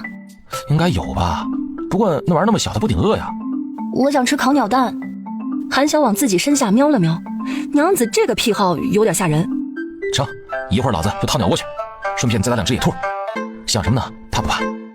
慕云洛摇摇头说道：“我在想爹娘他们。想那么多也没用，老子给你掏了好多鸟蛋，你告诉我这玩意儿怎么烤啊？”好。娘子，你得多吃点你这也太瘦了，现在老子怕以后把你腰弄折了。那你别碰我呀。那不行。韩潇，一天了，谭台灵的人会不会找来啊？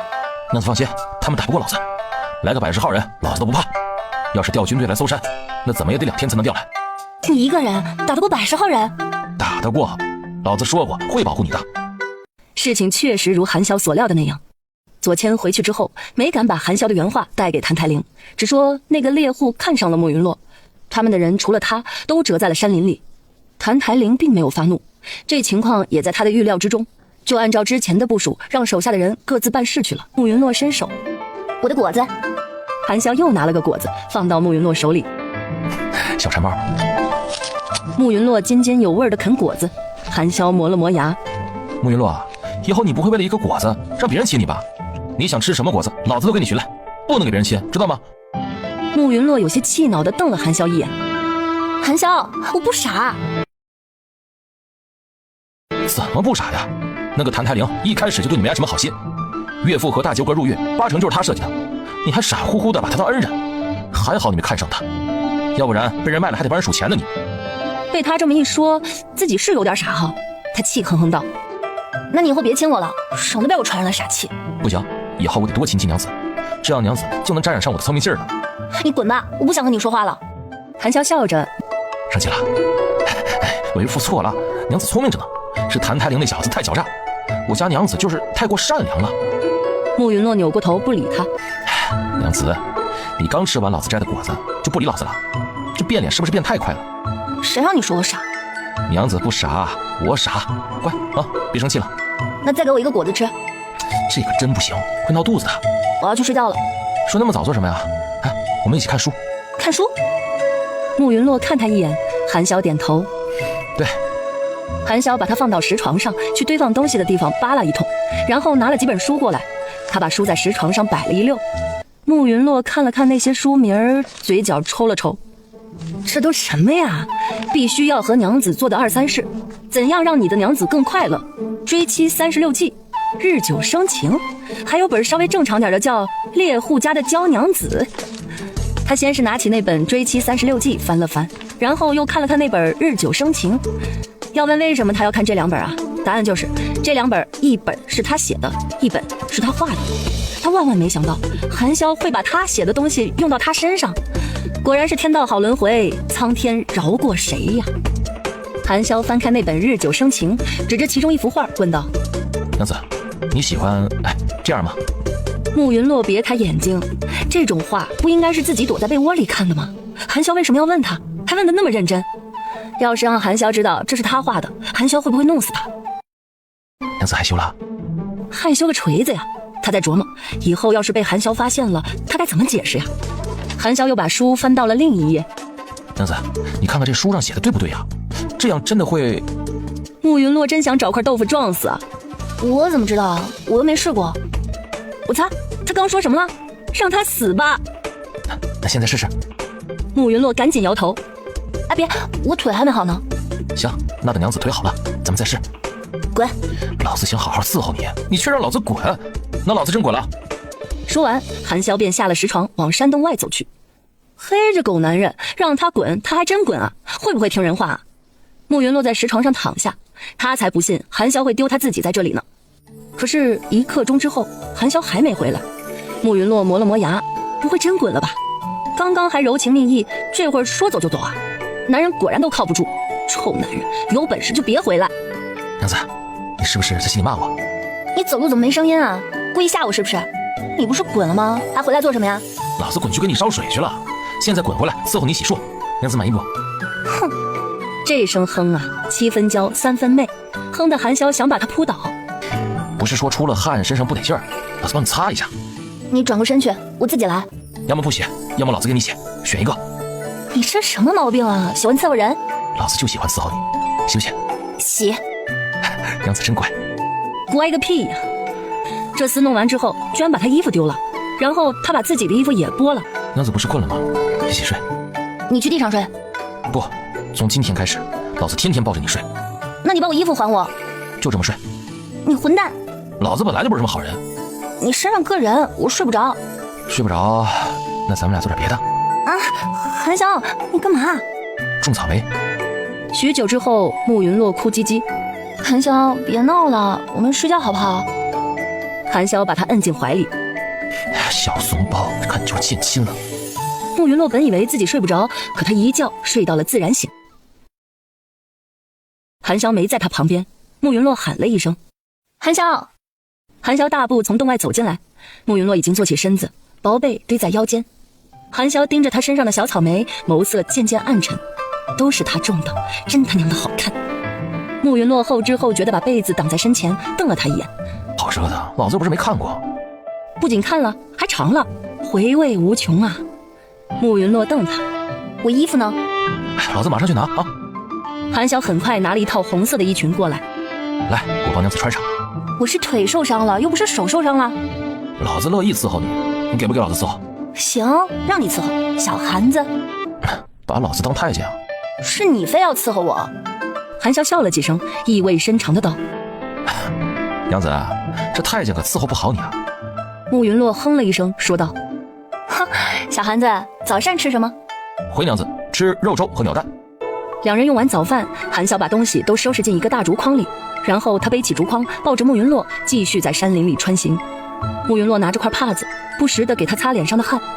中午的时候，他们在小溪边休整，韩潇把慕云洛放在岸边，自己跳进水里洗了个澡，顺便捞了2条鱼。娘子，为了节省时间，咱们中午继续吃鱼啊，争取明天傍晚走出这片山林。好。半个时辰后，韩潇抱起慕云洛继续赶路。慕云洛趴在他肩膀上，有些犯困。韩潇见他眼睛都睁不开了，笑道：“想睡就睡吧，还要走很久呢。”韩潇，你抱着我走这么久，会不会很累啊？韩潇本来想说老子体力好得很，但话到嘴边却成了：“哎，是挺累的呀，娘子，晚上你得犒劳我呀。”怎么犒劳啊？像昨天那样。我睡着了，什么都没听到。娘子，你可真可爱。在夕阳的余晖消失殆尽前，韩潇抱着慕云洛来到一个山洞前。这2天委屈娘子了，明天晚上定让娘子吃上大餐。慕云洛摇摇头，他有什么好委屈的？韩潇做这一切都是为了他，他已经尽可能的让他安逸了。如果他没遇到韩潇，可能已经被谭台铃逮回去了。要是真的被谭台铃逮回去，估计他真能把自己锁起来。我不委屈，谢谢你，韩潇。韩潇捏起他的下巴，在他唇上亲了亲。跟老子说什么谢呀？你是老子的娘子，老子会疼你一辈子的。慕云洛唇边绽开一抹笑。那你可得说话算话。老子一个唾沫一个钉，绝不食言。我想洗澡。你等着，老子给你弄热水去。娘子，老子今晚不能帮你睡了。你要干嘛去？不干嘛呀？这附近有狼，老子得守着你。什么狼？韩潇把他揽进怀里。别怕啊，老子在。慕云洛伸出粉拳捶了他一下。明知道有狼，你刚才白天还赶了那么久的路，你不要命了？切，起头畜生而已，没事。娘子要是不困呢，咱们再来。不要，我困了，马上就能睡着。安心睡啊，老子守着你。韩潇轻拍他的后背，哄着他睡。韩潇看了眼眼睛都没睁开的人儿，笑了。娘子越来越信赖他了，真好。慕云洛醒来时已经是4时了，他把头埋在韩潇脖颈间躲太阳。我怎么睡了这么久啊？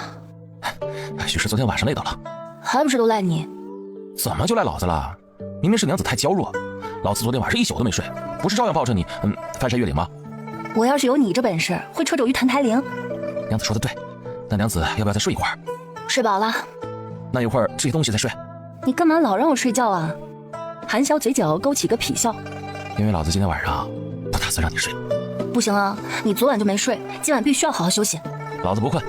韩潇，我们来日方长，不急于一时。你同意嫁给老子了？看你表现。娘子要我怎么表现？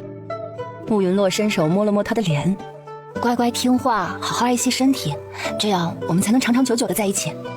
成，老子听你的。不过休息好了，你得让老子尽兴。娘子，你越来越好说话了。娘子是不是开始喜欢我了？好好走路，哪来那么多话？慕云洛，不要转移话题。承认喜欢老子很难吗？老子就稀罕你，稀罕的要死。傻子，如果不喜欢，他会给他亲吗？如果不喜欢，他会亲他吗？如果不喜欢，他会跟他做那么亲密的事吗？老子才不傻呢。慕云洛，你喜欢老子？是，你别嚷了行吗？好好走路。就嚷嚷，老子恨不得让全世界的人都知道。慕云洛，等找到岳父岳母，我们就成亲，老子要洞房。啊，这是不是太急了点儿？韩潇，这事儿咱以后再说好吗？一边走路一边说话，容易岔气儿。慕云洛，你敷衍老子，老子以后天天问，总有一天你会答应的。真是个幼稚鬼。中午的时候，在慕云洛的坚持下，他俩随便凑合了一顿，早点到地方，韩潇也能早点休息。目测四合之时，韩潇敲响了山脚下一座宅子的门。没一会儿，门开了，开门的是一个老伯。他看到韩潇，激动道：“少爷，您来了。哦，这位就是少夫人。少爷，少夫人，这什么鬼啊？”韩潇点点头。福伯，我和娘子赶了一天的路，你先给我们弄点水，我们要洗一下。福伯笑得见牙不见眼的。好，水早就烧开了。老奴啊，让小五送到您房间去。娘子，我先去把咱们东西收拾一下。慕云洛双手环胸，睨了韩潇一眼。韩少爷，不解释一下？这宅子是以前外公给我娘建的，我娘喜欢清静，所以住的比较偏僻。娘子，你不喜欢这儿吗？要不咱们住客栈去吧？我没有不喜欢这里，只是你一下子变成了少爷，我有点不适应。什么少爷老爷的，在你这儿，老子就一个身份，那就是慕云洛的男人。慕云洛瞥他一眼，我还没同意呢。总会同意的，反正老子来听你了。娘子，这位是福伯，刚才见过。这个是小五，福伯的孙子。这宅子我不经常来，是福伯和小五在看着。慕云洛冲着福伯和小五露出一个微笑：“你们好。”少夫人好温柔。嘿嘿，少夫人笑起来真好看。对我凶巴巴的，对别人笑多好看。老奴见过少夫人。小的见过少夫人。慕云洛摆摆手：“福伯、小五，你们不必客气。”福伯，这里用不着你们，你们下去吧。是。等韩潇吃完饭，慕云洛就催着他回房。韩潇笑道：“娘子那么急做什么？又想谋夫妻了？你赶紧回去睡觉。老子先伺候你洗漱。我想洗澡。你腿还没好，我把左腿搭在桶沿上就行了。成，老子给你洗。我自己可以的。慕云洛，好，你赶紧给我提水去。自从受了伤就没正经洗过澡，慕云洛觉得自己都快臭了，也不知道韩潇是怎么下得去口的。韩潇有些心疼，前段时间真是难为他了。孤身一人，不仅要面对亲人失踪的焦虑，还要应付澹台陵那个疯子。还好遇到了他，他以后一定会好好的照顾他。小姑娘长这么大，估计第一次吃这么多苦。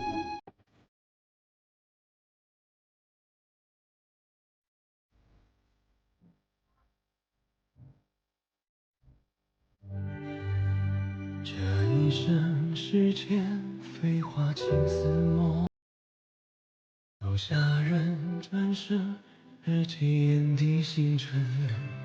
这一程山水一把身后相逢，晚风温柔吻过枕边红尘。怕是人间春日的远山，落寞出岁月啊。怕是这指无法的情缘，似长城孤树残天。怕是黄昏残燃的思念，不经意沉溺人间。怕是风雪折下的你那一生都细雨痴缠。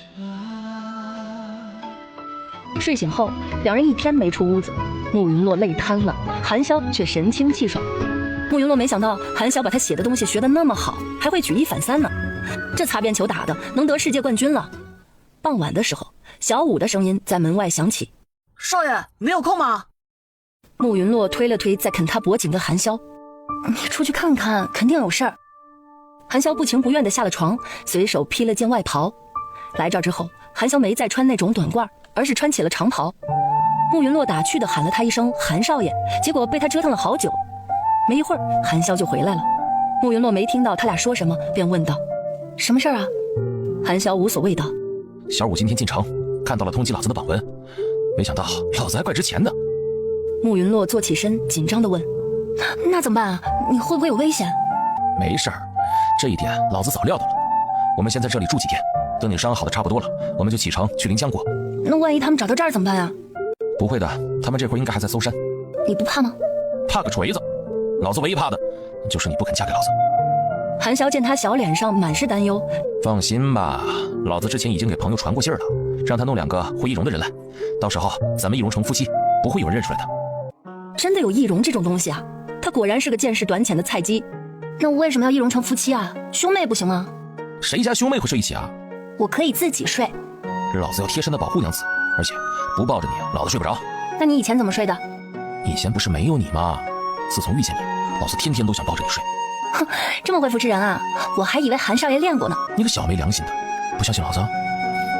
老子天赋异禀，而且老子学的可认真了。”“谁知道你是不是哄我？”“娘子就是捡收拾，不管你信不信，老子只伺候过你，以后也只伺候你。”慕云洛盯着他的眼睛问道：“你不会纳妾？”“不会。”慕云洛瞥了他一眼：“我可能满足不了你。”“把老子当什么人了？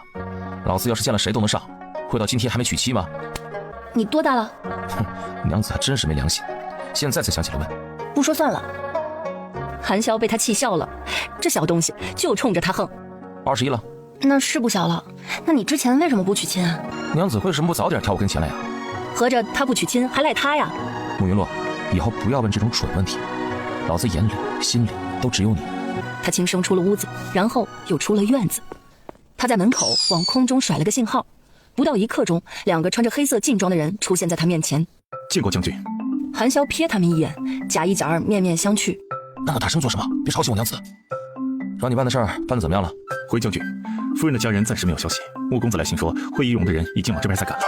可是找的一男一女。贾一其实不太懂，不知道将军为什么要找2个会易容的人，还得是一男一女。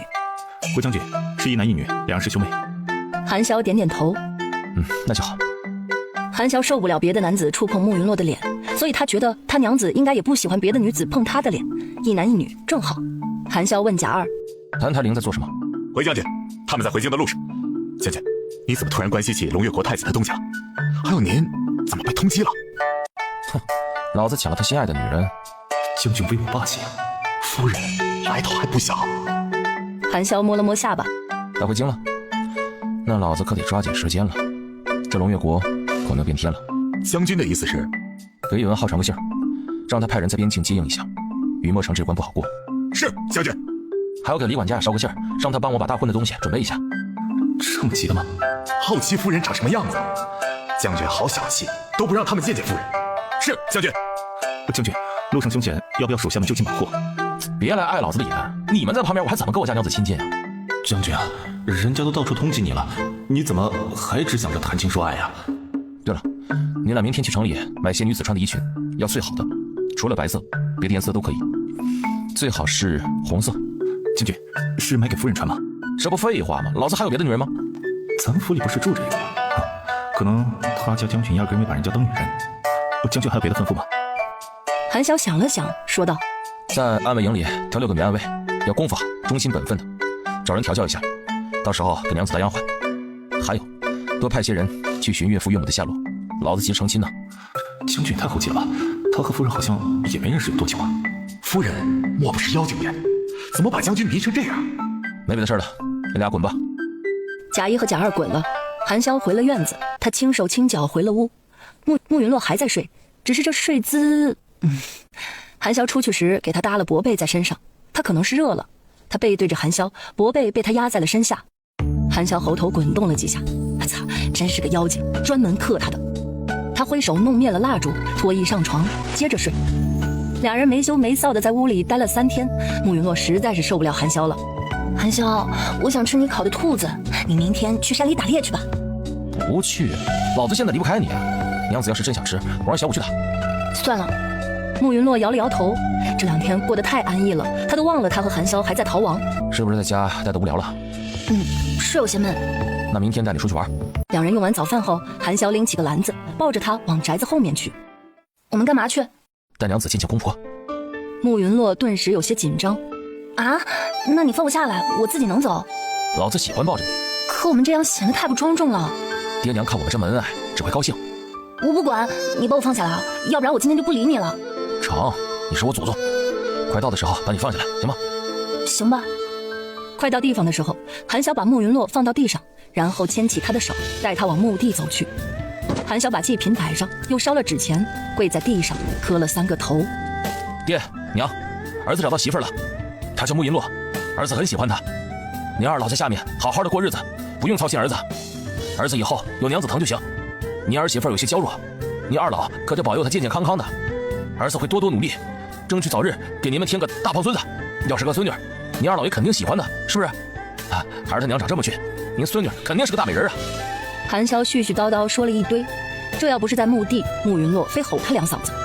等他絮叨完了，慕云洛也跪在地上磕了3个头。他正想着自己要不要也说2句，韩潇已经把他拉了起来。你腿还没好利索呢，跪什么跪啊？爹娘不会怪罪你的。两人拜祭完之后，韩潇抱着慕云洛继续往后山走。慕云洛问他：“这是去哪里啊？”带娘子去看花。看花？书上说女子都喜欢花。韩潇把他写的那本书到底研究的有多透彻呀？韩潇，那书上写的东西也不一定都对。所以老子带着娘子一个个的实践，娘子不喜欢的以后就不做了。慕云洛呵呵2声，那书是他写的，可能没他不喜欢的。他这是在帮韩潇攻略自己呀。慕云洛本以为韩潇说的花是零星的长在山间，一簇簇的那种，没想到居然有一大片，有的他见过，有的他没见过，各种颜色的花儿交织，绚烂夺目，馥郁的花香充斥在鼻尖，沁人心脾。慕云洛顿时心情大好，他吧唧在韩潇的脸上亲了一下。韩潇，我喜欢这里，放我下来，我要去采花。韩潇见他眼睛里又开始闪小星星，忍不住乐了，看来是来对地方了。好看，娘子长得真好看，带个狗尾巴草都好看。你这么夸人，不怕被揍吗？好了，花也看了，花环也编了，咱们回家。这大热天的，确实不适合在外面久待。这么快，咱回家继续。慕云洛抿了抿唇。韩潇，我要跟你说件事儿。啥事啊？我月事快来了。为什么要有这种东西啊？放心，来月事的时候老子不弄你。你得让小五去给我抓几副止疼的药，来月事的时候我会肚子痛。韩潇抱着他的手紧了紧。怎么会肚子疼啊？老子找个大夫给你瞧瞧。不用，每次都这样，瞧不好的。每次都疼吗？还瞧不好？那娘子还需要别的东西吗？给我整点棉花，我要缝点东西。什么东西啊？来月事用的东西，你别问了。娘子不是会画画吗？你想缝什么？画个样子出来，让小五找绣娘去做。我自己能做。乖，能做咱也不做啊，扎到手就不好了。我没那么笨。我家娘子当然不笨了，不过娘子你不需要做这些。那我需要做什么？和老子亲亲抱抱，和老子睡觉。怎么听起来像是青楼里的姑娘啊？宝贝儿，青楼女子是伺候别人的，你是被伺候的。哎，说的好有道理。韩潇的手在他脊背上轻轻摩挲。娘子懂得还挺多的，去过青楼啊？啊？现在说没去过，还来得及吗？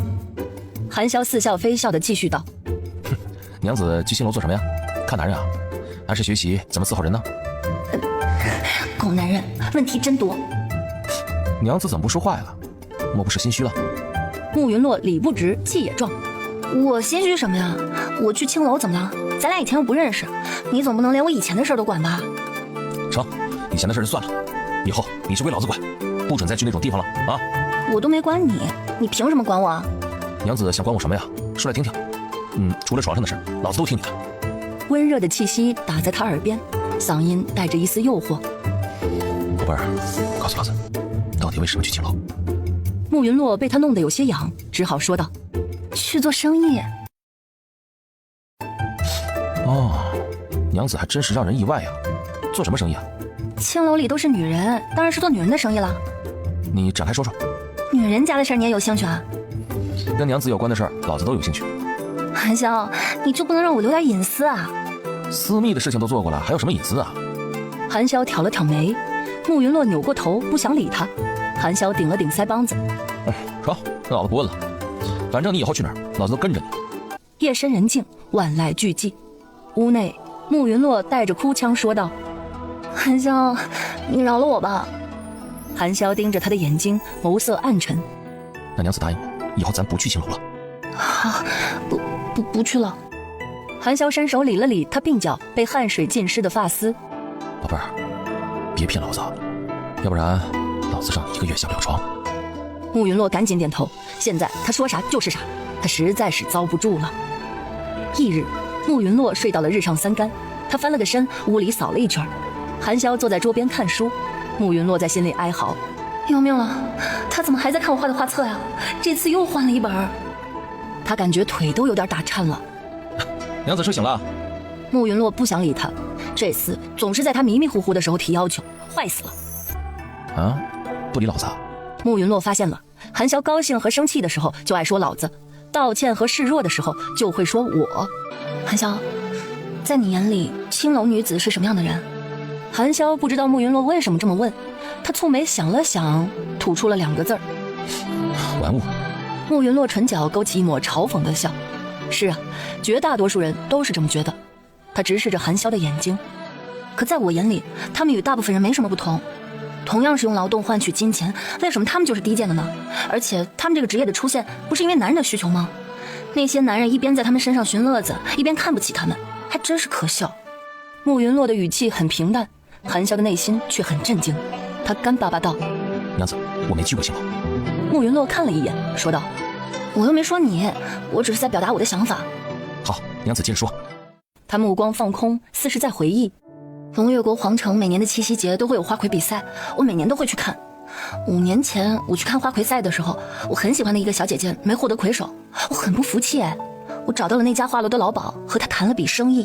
等一下，5年前你13岁，你去青楼和老鸨谈生意？米洛，你不唬我你？你长这么好看，不怕老鸨把你扣下呀？你才唬，他把我扣下，只能从我一个人身上赚钱。可我给他出的主意，能让他整个花楼的生意更上一层楼。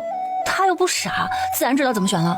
而且我家在皇城也是富商，他敢随便扣下我吗？行吧，关心则乱。娘子给老鸨出了什么主意？首先，我指出了那个花魁舞蹈中的不足。娘子会跳舞？不会，但是我会欣赏。然后呢？开始的时候呢，老鸨看我年纪小，不相信我。我指出他花楼存在的一些问题之后，他才正视起来。然后呢，我和他谈了一笔买卖。什么买卖？给花楼的姑娘设计衣服。设计衣服有什么不能说的？难道娘子设计的衣服很特别？慕云洛有些心虚地垂下眸子。是挺特别的，就比较勾人。韩潇听明白了。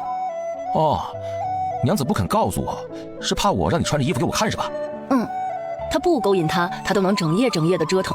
他要是一勾他，还不知道要怎么折腾呢。那等娘子好了，能穿给我看吗？慕云洛吞了口唾沫。不能，我没那样的衣服。娘子画个样子，我让人去做。不想画，手酸。韩潇盯了他一瞬，有些惋惜道：那算了吧。不过娘子，你能给我设计个衣服穿吗？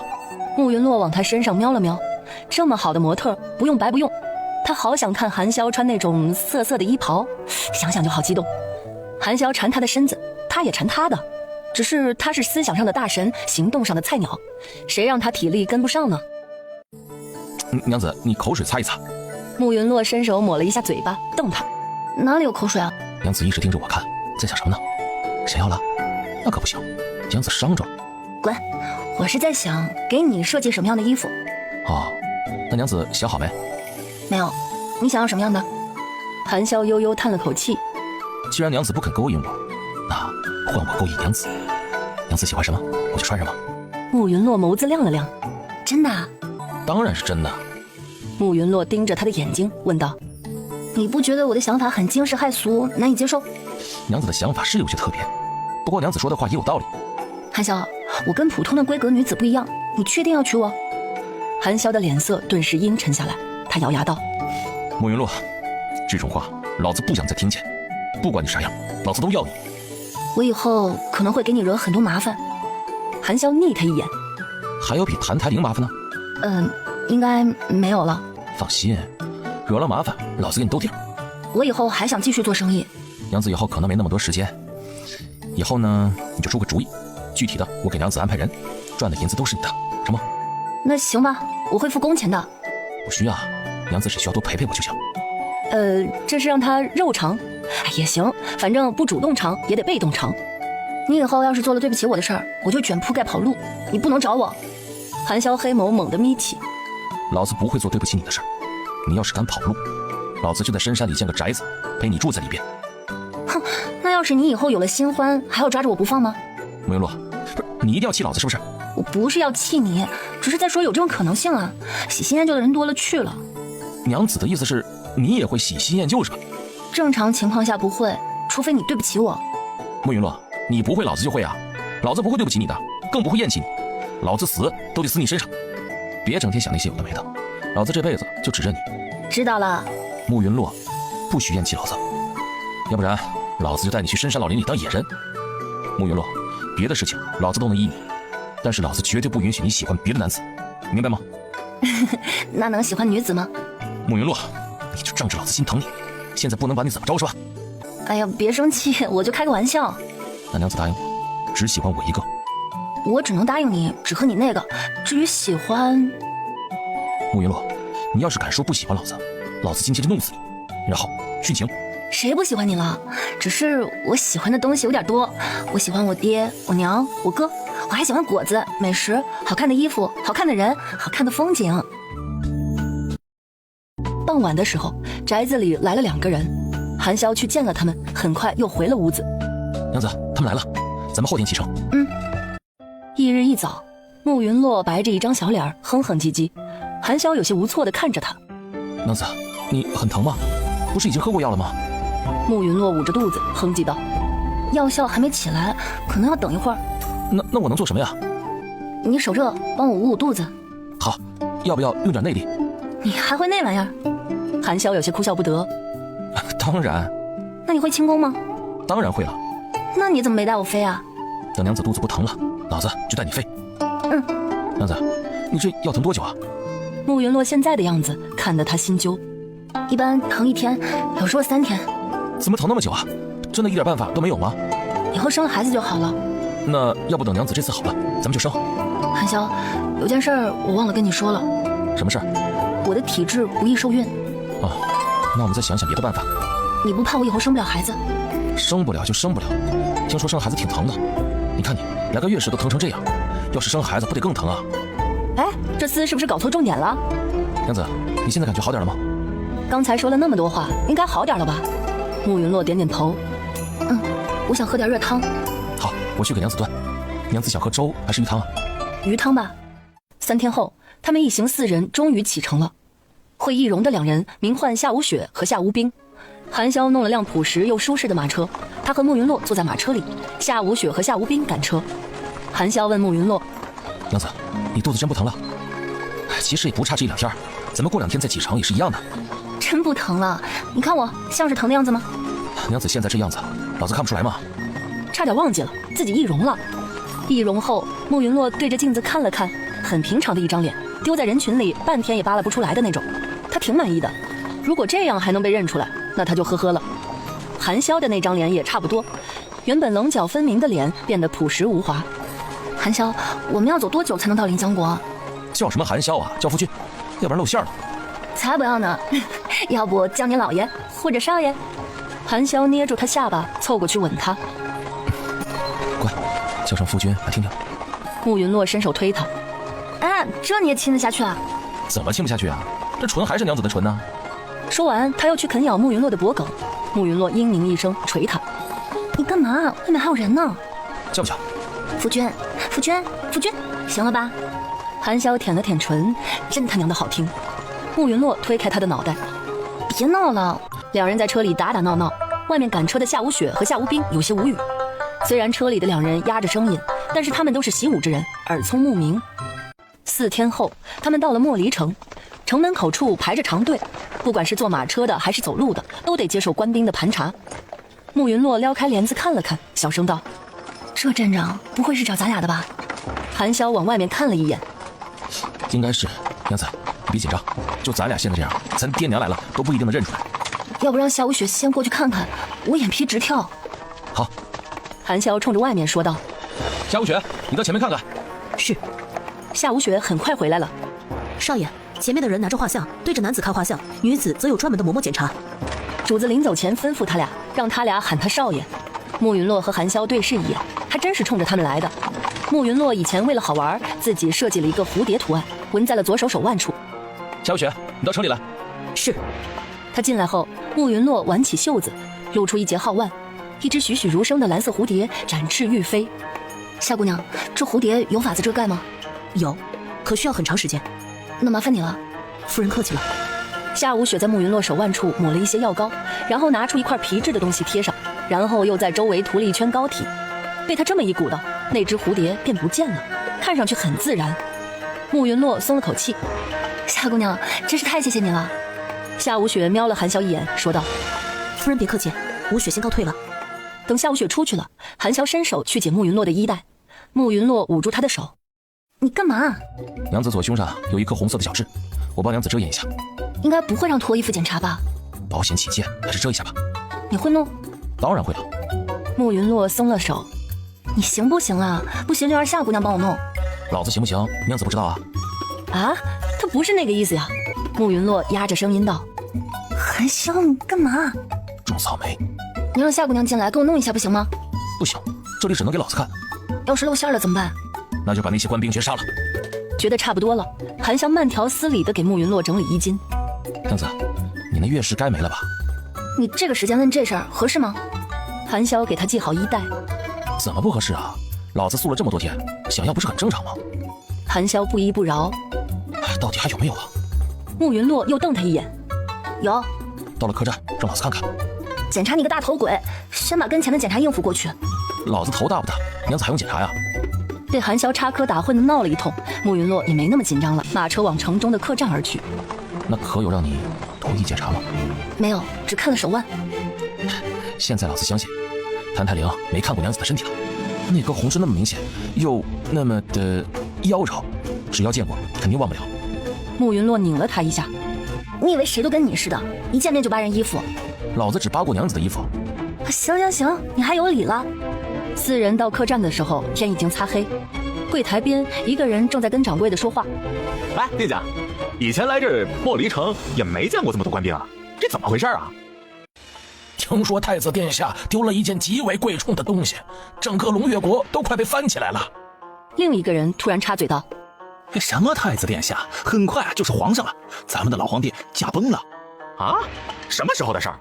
就前几天，我在皇城的朋友传来的信儿。等进了房间，慕云洛小声问韩潇：“谭台灵要做皇帝了？”慕云洛看他一脸淡定：“你早就知道？”猜到了。你不怕？怕个卵！韩潇，你到底是什么人？你男人。慕云洛蹙眉看他：“不管老子是什么人，老子对你的心都不会变。”听他这么说，慕云洛也没再问。娘子要泡澡吗？要。所以说，娘子骗了我。我什么时候骗你了？在马车上的时候，娘子你说你月事还有，可是娘子刚才说要泡澡。我去，你脑子转这么快干嘛呀？来，我来服侍娘子洗澡。须臾，韩潇说道：“哎呀，这浴桶小了点儿，下次买个大的，一起洗。”谁要和你一起洗？我要和娘子一起。我不要，不要也得要。一炷香后，娘子，我想要你。你还没洗澡。韩潇在他脸上亲了一下。老子马上去洗。此时韩潇玩得正嗨，砰的一声，房门突然被人踹开。什么人？不想死赶紧滚！为首的一个说道。你还挺横啊！我们是官府的人，奉命捉拿逃犯，赶紧出来让我们检查。韩潇看了眼被子里的慕云洛，只露个小脑袋出来，别的地方都遮严实了。那人看了眼韩潇有些凌乱的衣衫，猥琐道：阁下不会正在办事儿吧？正是。那人嘟囔了一句：怪不得火气这么大。那子不是你们要找的人，各位请回吧。你让我们回，我们就回。赶紧把床帐撩开，我们看一下。如果不是，我们自然会走。韩潇有些火了。老子说了不方便。他家娘子动情的样子，他怎么可能让别人看呢？况且他娘子只盖了一个薄被，里面都是裸的。那领头的官兵也火了。那就别怪我们不客气了啊！兄弟们，上！韩潇捡起地上的刀，一闪身就到了三人的后面，刀在空中挥舞了几下，那三人便倒在了地上。你把他们都杀了？慕云洛抿了抿唇，没说什么。你觉得老子残忍？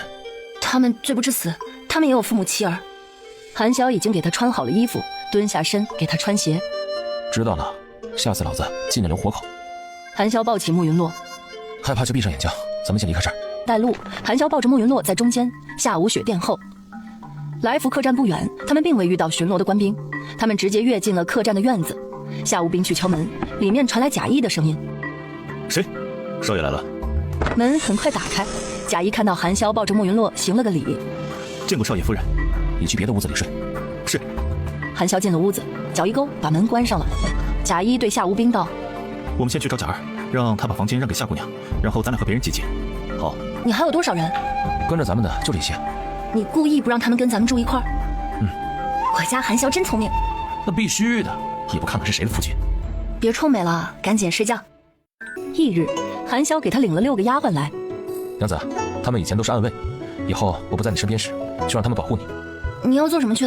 这2天我得去摸摸出关的情况，不能一直陪你。你乖乖的在这里等我。好，那你晚上回来吗？当然了，现在不抱着你，老子根本睡不着。慕云洛瞪他一眼，没说话。老子走了，记得想老子。慕云洛看着站了一溜垂头敛目的6个丫鬟，问道：你们叫什么名字？其中一个丫鬟上前一步，行礼道：回夫人，奴婢们属于丙字营的暗卫，按照入营的时间前后用数字命名。奴婢丙1，他们分别是丙5、丙6、丙7、丙11、丙13。你们这数字怎么还跳着来啊？回夫人，奴婢们是将军精挑细选出来的。那我以后就喊你们小1、小5、小6、小7、11、13，行吗？谢夫人赐名。慕云洛指了指屋里的凳子：我没有那么大的规矩，你们不必一直站着，随便坐，只要关键时刻能护我周全就行。几人互相看了看，嬷嬷也不是这么教的呀。他们在暗卫营学的是功夫，来之前有嬷嬷特地教了他们礼仪，可夫人怎么看着不像个守礼仪的。慕云洛见他们站着没动，又道：既然韩潇让你们跟着我，那以后你们只需要听我的就行了，否则你们现在就走。6人赶紧行礼，奴婢遵命。慕云洛点点头，吩咐道：小叶，你去给我找画画的纸笔，剩下的人随意，你们只要待在这屋子里就行。我今天就待在这屋子里。是，夫人。慕云洛之前答应韩潇给他设计衣服，正好现在是得了空了，他打算先画几个样子试试。韩潇回来的时候已经是傍晚了。慕云洛看到他，唇边绽开一抹笑。回来啦。韩潇走到他身边，把他揽进怀里。哎，想老子没？慕云洛瞪他一眼，对小姨说道：你们去用饭吧。是，夫人。等6个丫鬟出去了，慕云洛又瞪了韩潇一眼：你就不能收敛点儿？收敛什么呀？老子不过就是抱了抱你，都没做别的。你还想做什么？韩潇伸手往他裙底探去。做这个。慕云洛伸手拍他：你正经点儿。老子哪儿不正经了？好几个时辰没见了，老子想你了。你没洗手？韩潇笑了2声，在他唇上亲了亲。洗过了，脸上的易容洗掉，再来见娘子的。你先别闹，看看我给你画的衣服样子。韩潇在凳子上坐下，把他抱到腿上。他伸手拿起桌上的图样，一张张的翻看。慕云洛只画了个大体轮廓，还没添加细节呢。娘子，你画的这些衣服看起来怎么啦？他要是敢说不好，他就咬他。看起来布料好少啊。你不喜欢？喜欢呢，娘子让我穿什么我就穿什么。慕云洛伸手摸了摸他的脸，真乖。那有奖励没？先吃饭。韩潇舔了舔唇，娘子亲亲老子。慕云洛捧住他的脸，吧唧吧唧亲了2口。这样可行？韩潇咧嘴一笑，行。夜深人静，万籁俱寂。韩潇轻轻抽出胳膊，低头看了眼熟睡的人儿，嘴角勾起一抹笑。他神情愉悦地穿好衣服，轻手轻脚地出了屋子。院里，贾一、贾二等在那里，他俩看到韩潇行了个礼。将军。韩潇难得地应了一句：今晚月色不错。贾一、贾二抬头望了望天，月色确实不错。可将军什么时候喜欢赏月了？韩潇吩咐道：去，把娘子丫鬟都找来，让他们进屋守着娘子，剩下的人守在院子里。是，将军。天破晓的时候，韩潇才回了屋子。韩潇脱衣上床，把人往怀里一搂，闭眼睡觉。慕云洛醒来时，韩潇还在睡。昨晚就要了2回，总不能累着他吧？可韩潇却醒了，他低笑道：娘子抱得这么紧，是在求欢吗？慕云洛没接他的话茬，而是问道：你今天怎么醒这么晚？昨天晚上出去了一趟。干嘛去了？去出关那个地方摸了摸情况。那你有什么计划？今天晚上我再去看看。那你白天还出去吗？不出去了，今天留在这里陪娘子。那你再睡会儿。不睡了，我们玩亲亲。晌午的时候，2人穿衣起床，用过午饭后，韩潇为慕云洛喝了杯茶，慕云洛便睡了过去。韩潇把他抱了起来。院子里所有人整装待发。韩潇把慕云洛放到了一辆马车上，对贾一说道：保护好夫人。是，将军。顿了顿，贾一又道：将军，您要不要带几个人？不必了，人多了反而容易引起怀疑。韩潇昨天白天在出关口观察了大半天，凡是要出关的人都必须接受严格的盘查，需要用特制的药水洗脸，他们根本没办法通过易容出关，所以他半夜又去了。晚上是不允许出关的，守城的士兵有几百人，附近还驻扎着军队，而且那城门是上了锁的，所以韩潇决定白天出关。他让夏无雪易容成慕云洛的样子，他带着夏无雪吸引官兵的注意，贾一他们则带着慕云洛趁乱出关。事情出奇的顺利。他带着夏无雪到了城门口的时候，左谦正好在那里。左谦看到易容成慕云洛的夏无雪，直接喊道：抓住那2个人，男的生死不论，女的不能伤得分毫。韩潇对夏无雪使了个眼色，2人便分头往2个方向跑去。守城的官兵一大半都去追人了。慕云洛在醒来时，天色已经黑了。他从床上坐起身，打量了一下陌生的屋子，有些懵逼。他喊了一声：韩潇。夫人，您醒了。小一的声音响起。慕云洛揉了揉额角：哎呀，我怎么睡了这么久啊？韩潇呢？回夫人，少爷没在。我们现在在哪里啊？回夫人，我们现在在临江国的金阳城。慕云洛眼睛猛地眯起：你的意思是我们已经到了临江国了？回夫人，是的。慕云洛的声音冷了几分。韩潇到底做什么去了？他是不是还在龙月国？小一突然跪在了地上：夫人，奴婢不能说。慕云洛看了他一眼，语气缓和下来：起来，别动不动就跪，我不问了。慕云洛重新在床上躺下，烦躁地翻了个身。这狗男人，等他回来，他3天都不要理他了。他居然给自己下药，把自己迷晕，比谭台灵还可恶。他肯定是自己去吸引火力了，要不然他们怎么这么容易就出关了呢？狗男人功夫那么好，应该不会有事吧？肯定不会有事的。慕云洛抹了把眼角的泪，狗男人故意让他担心。他要是不回来了，他就养10个8个男宠，不要他了。他要是回来了，他一定给他点颜色瞧瞧。3天不给他抱，不给他亲，不让他近身。慕云洛正胡思乱想呢，小一的声音响起：夫人，晚上好了，你要用点吗？慕云洛重新坐起身：端进来吧。小一，韩潇功夫很好，对吧？小一恭敬地答道：回夫人，少爷的武功是临江国最好的。慕云洛小声嘟囔道：居然这么厉害，我还担心他做什么呀？他随便对付了几口，便放下了筷子。他现在满脑子都是韩潇，他的眉，他的眼，他的唇，他的笑，他的怒，他的怨，仿佛耳边还能听到他的低喘。原来不知不觉间，他已经烙在了他的心里。这狗男人怎么还不回来呀？他不回来，今晚自己要怎么睡呀？门突然被人推开，慕云洛抬头望去，被骂狗男人的人回来了。娘子，老子回来了。慕云洛早就忘了要3天不理他的事了，他飞奔过去，韩潇一把抱起他：想老子没？小一他们见状赶紧溜了。担心老子了？慕云洛突然哇的一声就哭了。韩潇，你混蛋！你害我担心不说，还欺负我！韩潇一见他哭，顿时有些慌，赶紧哄道：是，我是混蛋，别哭啊！老子给你欺负，想怎么欺负都行。那你3天不许见我的身。哎，你直接哄死老子算了。哼！韩潇被他哼得心里痒痒的。娘子，我错了。错哪儿了？我不该给你下药。还有呢？我不该让你担心。还有呢？怎么还有啊？你为什么都不跟我商量一下，就独自去涉险啊？娘子，你哪儿厉害着呢？这点事儿不算涉险。有没有受伤？韩潇拉起他的小手，按在他结实的肌肉上。娘子，要不要亲自检查一下啊？不要，我饿了。晚上没吃饭？吃了一点儿。正好老子也没吃，一起吃呗。那画刚才画的？想老子了？肯定想了呀，画的那么像。你闭嘴。画送给老子了？不给，我要留着自己看。老子人就在你跟前，看画做什么？哼！又哼老子，你一哼，老子就想弄。你喜欢老子穿成画里那样子？老子明晚就穿给你看。真的啊？看来真喜欢啊！当然是真的。你想让老子穿什么，老子都满足你。哼，那我要是给你拴个链子，让你趴在地上学狗叫，你也满足我？韩潇捏住他的下巴，在他唇上亲了亲。老子不是天天给你跪，给你趴。你想看，老子现在就拿链子。谢谢大家的支持，因为最近同时更新2部作品，现在决定把《糙汉夫君甜蜜蜜》这部作品从这集以后在最新堂更新。主播艾特在评论框了，更新不变，热爱不变，谢谢喜欢的宝子支持。慕云洛窝在韩潇的怀里，小声道：韩潇，我其实很怕。韩潇拍了拍他的背。怎么了？怕老子回不来了？老子还没跟你洞房呢，舍不得死。那你现在想洞房吗？韩潇直勾勾地盯着他的眼睛，眸色暗沉。你认真的？韩潇，我愿意把自己交给你。老子今天被谭泰灵的人追了好几个时辰，发挥不好，洞房留着明天吧。慕云洛趴在他的颈侧，小声道：随你。韩潇摸了摸他的脑袋。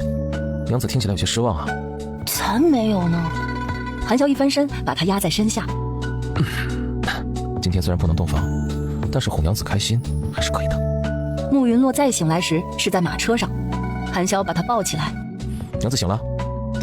什么时辰了？4时。哦，我们这是去哪里啊？去临江国的皇城凌波城。你要把我送到凌波城？娘子要不要吃些东西啊？待会儿再吃。好。韩潇，你为什么要把我送到凌波城啊？当然是把娘子保护起来。慕云洛看着他的眼睛问道：韩潇，你到底是做什么的？那不如娘子猜猜。韩潇说得很神秘。慕云洛歪头想了想，江湖某个门派的门主。韩潇功夫好，而且认识江湖上的人，又有一些手下，这是慕云洛能想到的最大可能了。韩潇摇摇头，不算是。沐雨楼基本都是沐雨在打理，只能算是他的一个副业。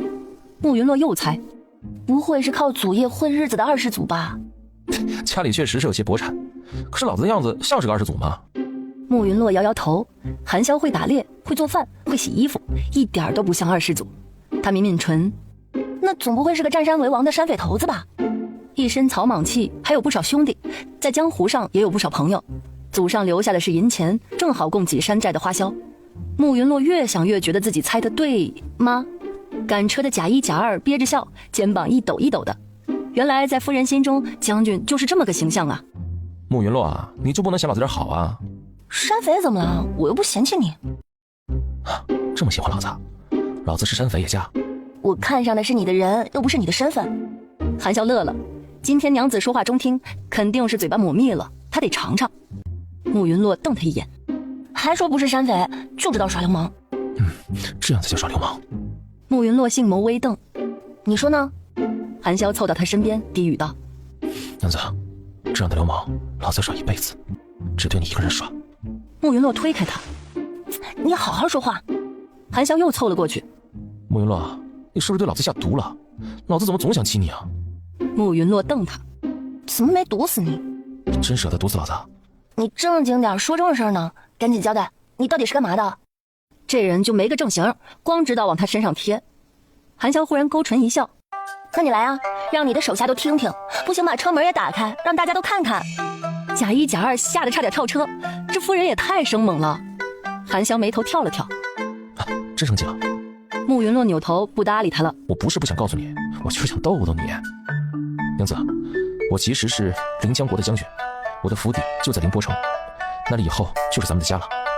娘子，将军府很大，有很多的空院子，你喜欢吃什么果子，我都给你种上。那就先种桃子，好不好？哼，不好，先种甜瓜和西瓜，今年就能吃上。韩潇见他肯搭理自己了，赶紧道：那就听娘子的。随后他扯了扯慕云洛的衣袖：娘子，你以后别动不动就不理我，我也会难受的。谁让你总不好好说话的？我的错。娘子，你还想知道什么？你真是朝廷的人，如假包换。那会不会有人给你塞女人啊？或者你会不会被赐婚？韩潇乐了，他娘子终于对他有占有欲了。会啊，但是老子不会要，老子只要你。慕云洛狐疑地看着他，那样你不会被问罪吗？不会。拒绝皇上也不会？没老子允许，他不会给老子赐婚。慕云洛咽了口唾沫，你不会权倾朝野吧？差不多。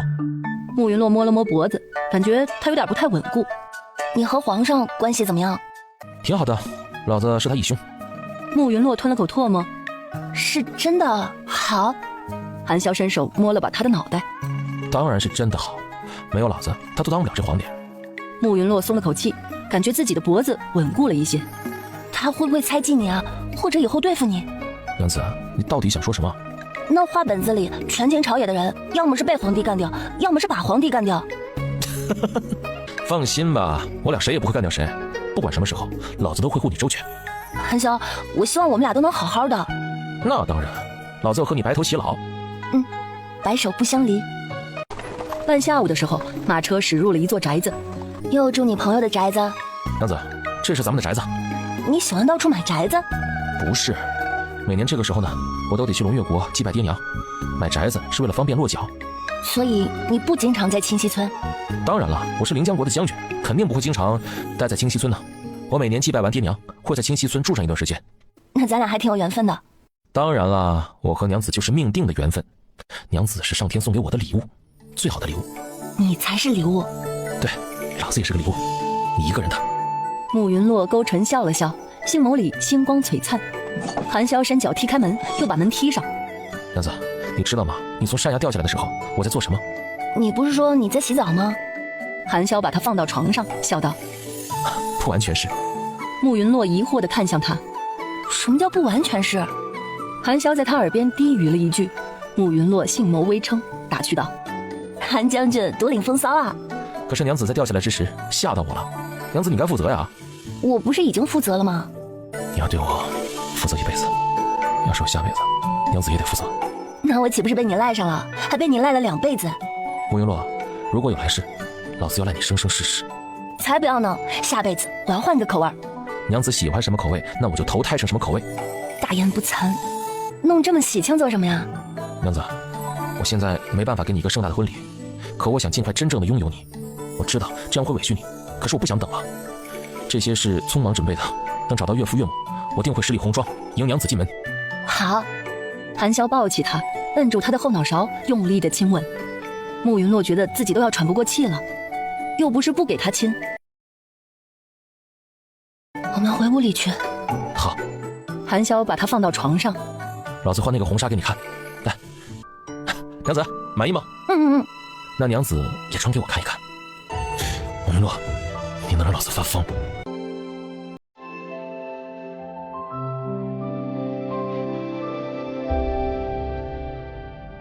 这一生世间飞花情似梦，手下人转身拾起眼底星辰。这一程山水一把身后相逢，晚风温柔吻过眷恋红尘。怕是人间春日的远山，落幕处岁月啊。怕是这指如花的尘缘，似长城无数。红色的薄纱微微晃动，昏黄的烛光渐渐暗淡，直到晨曦打进窗棂。韩潇满足地看着慕云洛绯红的小脸，怪不得书上说春宵一刻值千金呢，以后还要夜夜春宵。老子岳父岳母还没消息吗？将军，已经有些眉目了，抓紧点，老子着急成亲呢。是，将军，属下这就去催。赶紧的，贾谊，娘子的嫁衣绣好没？回将军，您的喜服已经准备好了，夫人的嫁衣很快就能绣好。老子回去的时候就要看到。是，给李叔传个信儿，让他把府里的床给老子换了，换个又大又结实的。是，将军果然威武。昨晚的床不会塌了吧？韩潇看了贾谊一眼，你也老大不小了，该娶媳妇了。将军以前不是说女人很麻烦，动不动就哭，让他们离女人远点吗？跟兄弟们说，要是有了心仪的姑娘，就告诉老子，老子给你们准备聘礼。谢将军，老子今天高兴，每人赏200两银子。啊？怎么，你不要啊？要，多谢将军。幸福来得太突然了，他有点措手不及。你办事去吧，让贾三和贾四在这守着，老子回去陪娘子去。是将军。贾谊看着韩潇急切的背影，嘴角抽了抽。他家将军是真栽了，句句不离夫人。夫人一瞪眼，将军就赶紧哄；夫人一板脸，将军就认错。他英明神武的将军一去不复返啦。韩潇轻手轻脚的回了屋，他到床边看了一眼，慕云洛还在睡，他凑过去在他唇上亲了亲。慕云洛一点反应都没有，看来是累坏了。韩潇舔了舔唇，没忍住把他亲醒。昨晚上都给人弄哭了，这会儿再给亲醒，估计该生气了吧。他拿了本小画册靠在床头看一眼画册，再看一眼慕云洛，他娘子可真招人稀罕呀。没得到的时候日思夜想，得到了之后欲罢不能，他真想扑上去再把他吃干抹净。韩潇等啊等，一直等到半下午，慕云洛还没醒，他有些急了，不会是他记忆生疏。他凑过去轻轻喊了2声，娘子，娘子。慕云洛一动都没动，他又伸手推了推他的肩膀，娘子，娘子，醒醒了。依旧没反应。慕云洛，赶紧给老子醒过来。哎，这次有反应了。慕云洛一巴掌拍在他脸上，吵死了，你嚷嚷什么呀？韩潇见他有反应了，终于安心了。哎，你睡了好几个时辰了，老子还以为你晕过去了，吓死老子了。慕云洛闭着眼哼道，还不都怪你？是，都怪我。来，咱们起来吃点东西，我给你买了很多的果子。不想动，你喂我。等着，老子给你拿。韩潇端茶倒水，又削果子又喂饭，殷勤的不得了。等慕云洛吃饱喝足了，韩潇问他，娘子，你有没有什么不舒服？没有。看来那个药效果还不错呀。他累瘫了，什么都不知道。娘子，你满意吗？满意什么？老子昨天晚上的表现。慕云洛勾唇笑了笑，哼，男人还不错。韩潇乐了，他凑过去亲他，老子以后会表现得更好。慕云洛把他推开，哎，别闹，我跟你说个事儿。韩潇把他抱到腿上，什么事啊？既然你是临江国的将军，你肯定认识左相楚浩轩吧？老子当然认识那个老古板了，娘子也跟他认识。慕云洛笑睨着他，你口中的老古板是我姨丈。韩潇愣了一下，不满道，那老子以后岂不是要矮他一头啊？怎么，你不乐意啊？乐意，为了娘子矮2头都没关系。姨丈呢，书读得多，有时候是有些迂腐，你让着他点儿。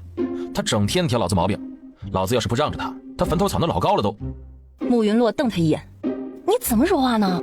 老子错了啊，以后不这么说了。乖，来亲老子几下。满意了？不满意，老子真是越来越不知收敛了。娘子，再让老子练练。夜很长，情很浓，相爱的人紧紧相拥，相爱的人紧紧相拥。自那天之后，慕云洛每日都在马车上昏睡。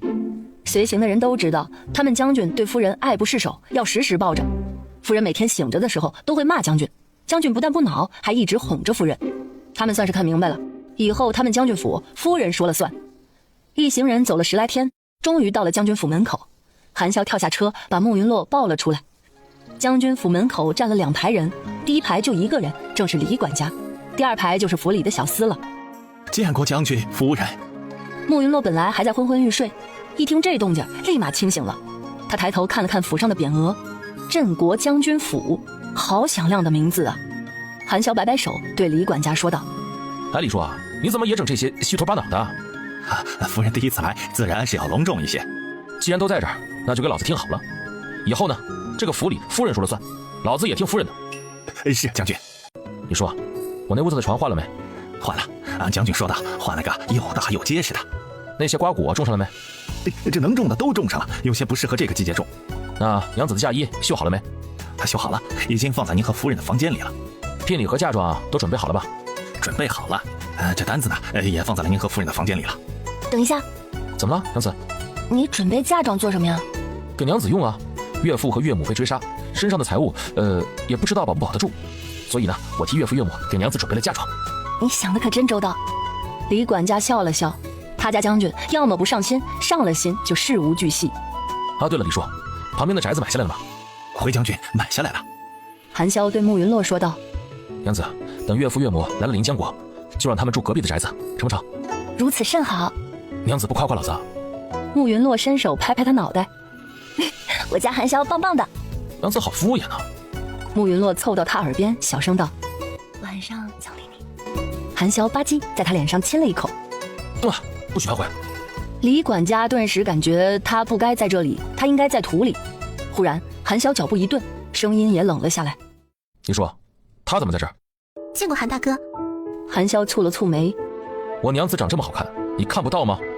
那姑娘又冲着慕云洛行了个礼：“见过嫂嫂。”慕云洛冲他笑了笑：“姑娘客气了。”你有事吗？婉儿许久没见韩大哥，听说韩大哥今日回府，便想着过来看看。现在看到了，可以回去了。随后，韩潇看向李叔：“李叔，抓紧给他相看。”是将军。那姑娘喊了一句：“韩大哥有了嫂嫂，就急着把婉儿嫁出去吗？”慕云洛挑了挑眉，这话说的挺让人误会的。不过他并没有吭声，他不在乎有多少女人往上扑，他在乎的是韩潇的态度。韩潇先是紧张地看了慕云洛一眼，见他面色如常，才冷声道：“王婉儿，你把话说清楚。你爹临终前让老子帮你寻个好人家，老子一直让李叔帮你留意着，可是你一直推三阻四的，老子知道你存的什么心思。今天老子把话撂这了，除了老子抱着这个女人，老子谁也不要，你自己好自为之吧。”他转头看向李管家：“李叔，把他送到庄子上待嫁，好生照顾，这吃穿用度上不要亏待。”是将军。婉儿姑娘不可置信地看向韩潇：“韩大哥当真如此绝情？”韩潇眉毛都快拧一块了：“老子跟你有什么情啊？跟老子有交情的是你爹，滚，别在这碍老子眼。”婉儿姑娘哭着跑了，韩潇秒变脸，委屈巴巴的道：“娘子，他冤枉我，老子跟他一点关系都没有。”“娘子，你怎么不吃醋啊？娘子，你真的不吃醋吗？”慕云洛有些无语，他伸手拧住他耳朵：“要吃醋是吗？说他是谁啊？为什么住在你府上？你有没有跟他亲亲抱抱？”“娘子，过了。”李管家低头看脚尖，这怎么就亲上了？将军把他当空气吗？他这个老人家都春心荡漾了，不是你让我吃醋的吗？老子说了800遍了，只抱过你，亲过你。慕云洛赶紧捂住他的嘴：“哎，行，知道了，我相信你。”韩潇抱着慕云洛在院子里转了一圈：“娘子，这个院子里呢，你喜欢什么你就弄什么，不喜欢的就让李叔找人搬走。”然后韩潇又抱着他进了屋。屋子里的摆设也是，都按照娘子的喜好。知道了，我得好好想想。韩潇抱着慕云洛在凳子上坐下，对李管家道：“李叔，把库房钥匙给娘子。”慕云洛赶紧摆手：“别，放李叔那就行。”“那把银票全给娘子保管。”“也别，我还丢东西。”“慕云洛，你什么意思啊？这也不要，那也不要的，这些都是主母该管的。”“我不是还没嫁进来吗？”“你还想反悔不成？老子不准啊！”慕云洛扶了扶额，问韩潇：“你不是说这府里我说了算吗？”“是。”“那钥匙和银票就先让李叔帮我管着，我哪有时间管这些啊？”韩潇想了想，也对，娘子要天天陪他玩，确实没时间。那行吧，就继续让李叔管吧。你缺什么，尽管跟李叔说。那李叔，你先下去吧，把晚膳准备好。是，将军。李叔麻溜着走了，终于不用吃狗粮了。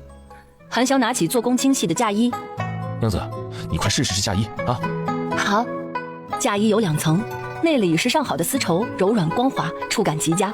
外层呢是绣花红袍，上面绣着龙凤呈祥的图样，针法细腻，色彩艳丽。宽大的裙摆拖地数尺，上面绣满了繁复精致的花纹。行走间，裙摆飘动，宛如云霞浮动。韩潇揽住慕云洛的腰肢：“娘子，真好看，老子可算是捡到宝了。”“20年后，希望你也能这么说。”“7老80了，那老子也这么说。”慕云洛笑了笑，没反驳他，一切交给时间。1刻钟后，韩潇抱起慕云洛，娘子，去试试咱们的床。慕云洛震惊地看着眼前的床。你打算在上面跑步啊？我可以抱着娘子在这上面随便的翻滚，现在就试试。不要！娘子说要给奖励的，老子现在就要。给完了？就这？那你想怎样啊？老子想怎样，娘子不知吗？啊？还没到晚上呢。老子就喜欢白日宣淫。胳膊拧不过大腿，韩潇最终得偿所愿。他意犹未尽地把人抱起来放到浴桶里。慕云洛趴在浴桶边上对韩潇说道：韩潇，咱们把隔壁屋子打通，弄个浴房吧，在里面建个池子，浴桶不是很方便。好，娘子想弄什么便弄什么。等我画个样子，让李叔找人弄。都听娘子的。你晚上少折腾会儿，明早陪我去见姨母。好。翌日辰时，两人到了左相府的门口，门房看着他俩有些吃惊。小的见过韩将军，表小姐。麻烦你进去通禀一下，我想拜见姨母。哎，您稍等。很快，管家出来把两人请到了花厅。他俩坐下没多久，楚夫人就带着一群人浩浩荡荡的来了。慕云洛站起身，冲着楚夫人行了一礼，见过姨母。又冲着楚夫人身后的年轻男子和女子说道：表哥，希儿。楚夫人拉起慕云洛的手，红了眼眶。洛儿，真的是你，太好了，你没事。慕云洛也有些哽咽。姨母，我没事儿，是韩潇救了我。楚夫人这才看向韩潇。韩将军，是我。多谢你救了洛儿。晨儿，带韩将军去你爹书房，好生招待。不必了，我就在这里陪娘子。娘子？楚夫人看向慕云洛。洛儿，你和韩将军……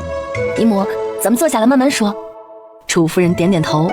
这时，楚夫人身边的年轻姑娘挤上前，抱住慕云洛的胳膊，说道：表姐，我好想你啊。韩潇目光不善地盯着女子的手臂，恨不得在上面戳俩窟窿。慕云洛看了他一眼，韩潇不悦地别开目光。他笑着摸了摸女子的头。希儿又变漂亮了。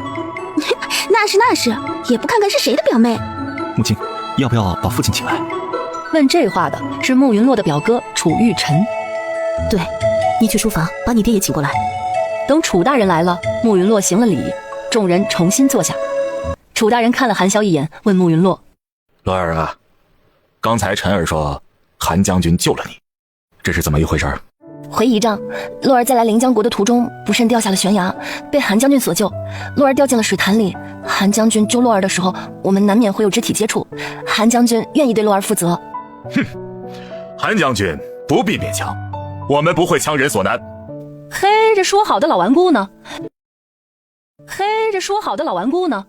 这回怎么不把礼法挂在嘴边了？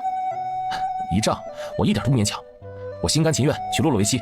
我们洛儿要做就是做正妻，韩将军可要想好了。不必想了，我会娶洛洛做正妻，而且此生只她一人。我家洛儿花容月貌，便宜你了。韩潇依旧眉目含笑。确实便宜我了。嘿，这厮今天怎么不跟他呛声了？姨丈，您可有我爹娘的消息？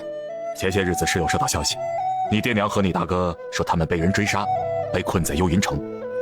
洛儿可知道他们为何被困，又是被谁所困？慕云洛垂下眸子。回姨丈，洛儿知道他们是被谭谭灵追杀。龙越国太子？是他。他为何要追杀姐姐和姐夫？因为洛儿，他想娶洛儿，爹娘没同意，他便起了杀心。楚夫人有些惊讶道：洛儿怎么会认识龙越国的太子？穆家是商贾之家，能接触到太子的机会并不多。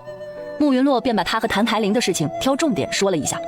楚夫人叹了口气，说道：洛儿的容貌自小就出众，你爹娘怕招惹是非，便拘着你，可到底没躲过去。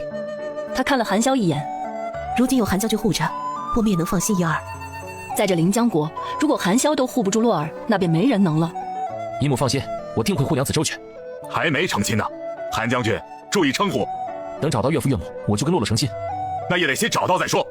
我已经寻到了岳父岳母的下落，会亲自去把他们接过来。所有人都看向韩潇。你有爹娘的消息，怎么没告诉我？怕你太高兴了睡不着。韩将军要自己去？当然了，娘子的父母就是我的父母，我亲自去保险一些。你对洛儿倒是有几分真心。虽然楚大人看不上韩潇的粗俗，但韩潇的武力值是没有人质疑的。当年韩潇一人斩杀了大皇子几千禁卫军，才护得当今皇上的周全。我的全部真心都是娘子的。楚玉溪扑哧一声笑了，这个姐夫还怪可爱的呢。楚夫人嗔他一眼，楚玉溪吐了吐舌头。麻烦姨丈把和岳父联络的方法告诉我，我到了幽云城会想办法联络他们。可以，你打算何时启程？后日。楚大人站起身，你跟老夫到书房来。夫人，你先带洛儿回她的院子。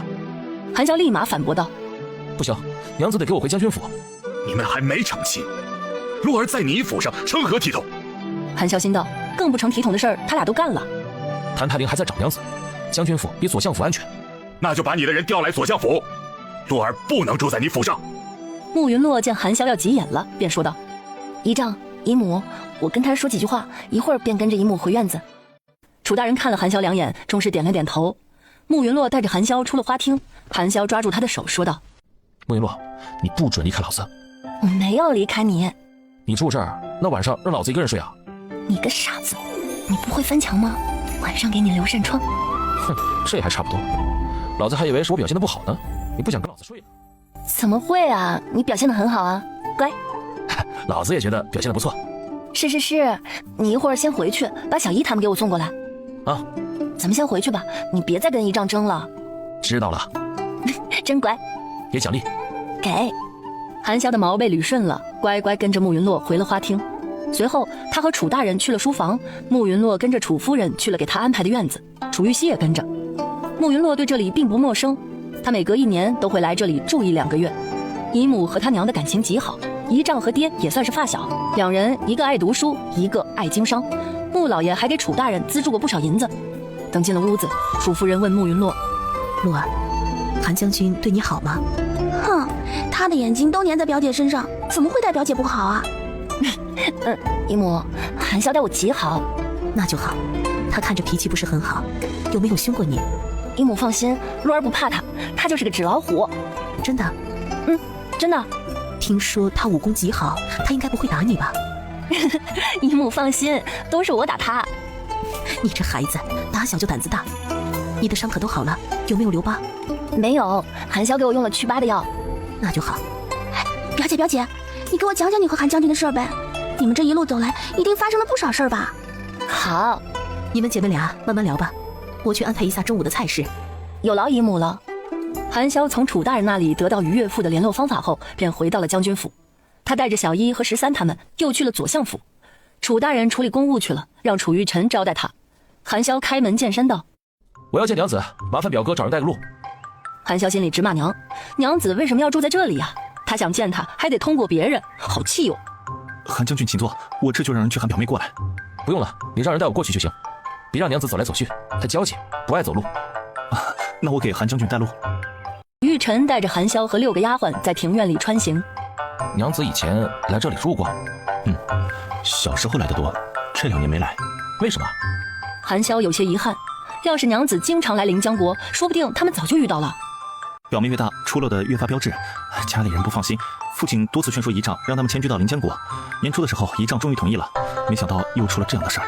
以后我会护好他们的。那就有劳韩将军了。保护自己的家人算什么有劳啊？楚玉晨挑眉，这韩将军也不似传言中的那么蛮横嘛。说话间，几人便到了慕云洛住的院子。早有丫鬟进去通报了，楚玉溪和慕云洛一起出了屋子。韩萧见了慕云洛，大步走上去，伸手就拉住了他的袖子。娘子，我给你把人送来了。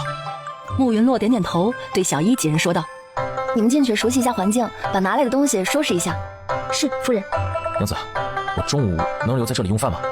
当然，即便韩将军不说，我们也会留韩将军的。就是，以后就都是一家人了。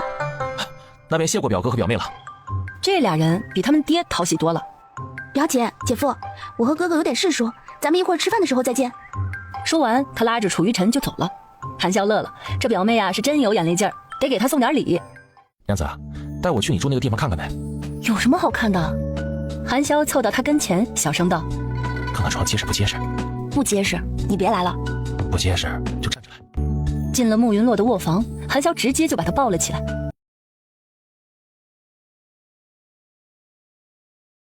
他有些委屈。娘子，你为什么不住将军府啊？慕云洛伸手抚摸他的脸颊。我来了临江国，肯定是要来拜会姨母的。下午我要去趟宫里。好。晚上我还要来送饭。只要仪仗不把你打出去，你就来呗。老子不怕挨打，老子怕见不到你。你真要亲自去寻爹娘？老子想成亲，想时时刻刻看到你。那你小心点，我希望你们都能平安。放心吧，老子舍不得死。韩潇用过午饭便走了，晚上再来的时候，给每个人都带了礼物。将军府的库房里有不少好东西，他平时不怎么给人送礼，都是别人给他送。他在库房里寻摸了好一会儿，才找到合心意的。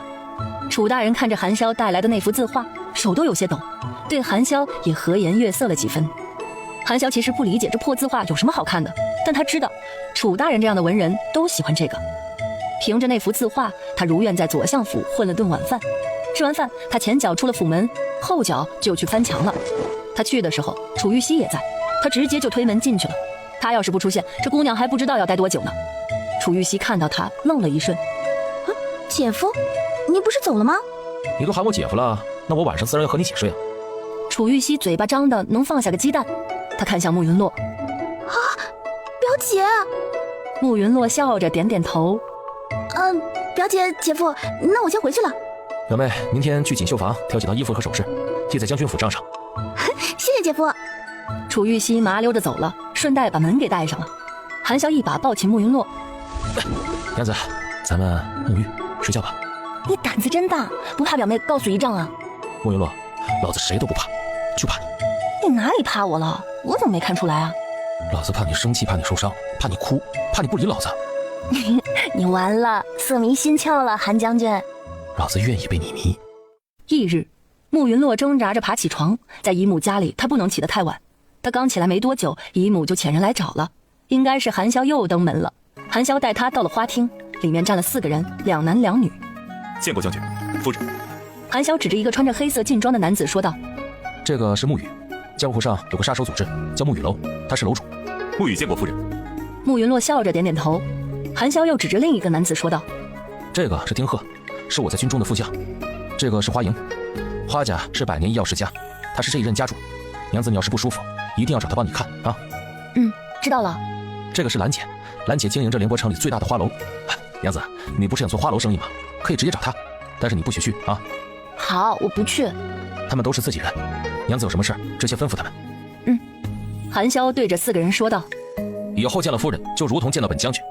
老子出门这些时日，你们把他给老子护好了。”是，将军。花莹留下，你们3个先出去。韩潇拉起慕云洛的手说道：“娘子，让花莹帮你把脉。”好。花莹走上前去探慕云洛的脉搏。过了一会儿，花莹看了韩潇一眼，说道：“夫人身体没什么大问题，只是……有话直说。夫人体质偏寒，不易受孕，来月事时会有腹痛。这些老子知道，那怎么才能不痛呢？只能喝一些止痛的汤药，要彻底不痛，只能等夫人诞下灵儿。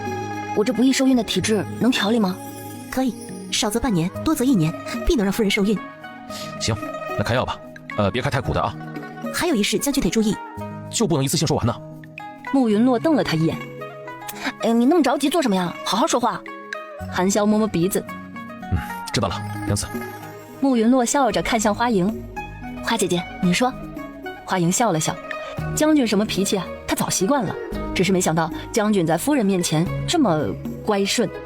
夫人有一些阴虚，应该是房事过多所致，所以……行，老子知道了，老子明天就走了，想多也多不了了。那适才告退了。以后呢，5天来府里给夫人请一次脉。是，将军。等人走干净了，韩潇抱着慕云洛回了房间。娘子，你要不要再睡一会儿？你怎么对你的下属那么凶啊？他们又不是你，老子还哄他们不成？娘子要是不睡，咱们就干点别的。我都虚了，你还来？老子明天走了以后，娘子有大把时间去养啊。行，今天你想怎么样都依你。娘子可要说话算话。一直闹到傍晚才停。所有的不舍都变成了抵死的缠绵。天色微明，慕云洛抱住韩潇劲瘦的腰，泪打在他的胸膛上。韩潇，你一定要好好的回来。韩潇伸手摸了摸他的头。放心吧，老子一定会好好回来娶你。我等你。宝贝儿，松手。再抱一下。你要是再抱一下，老子我可舍不得走了。再来一次。慕云洛，这可是你自找的。韩潇，我爱你。你个小妖精，简直要老子的命了！给你，都给你。即便再不舍，韩潇还是走了。慕云洛闭上眼睛，任泪水滑落。他累极了，哭着哭着就睡着了。醒来时已经是半下午，他浑身乏力，哪儿都疼。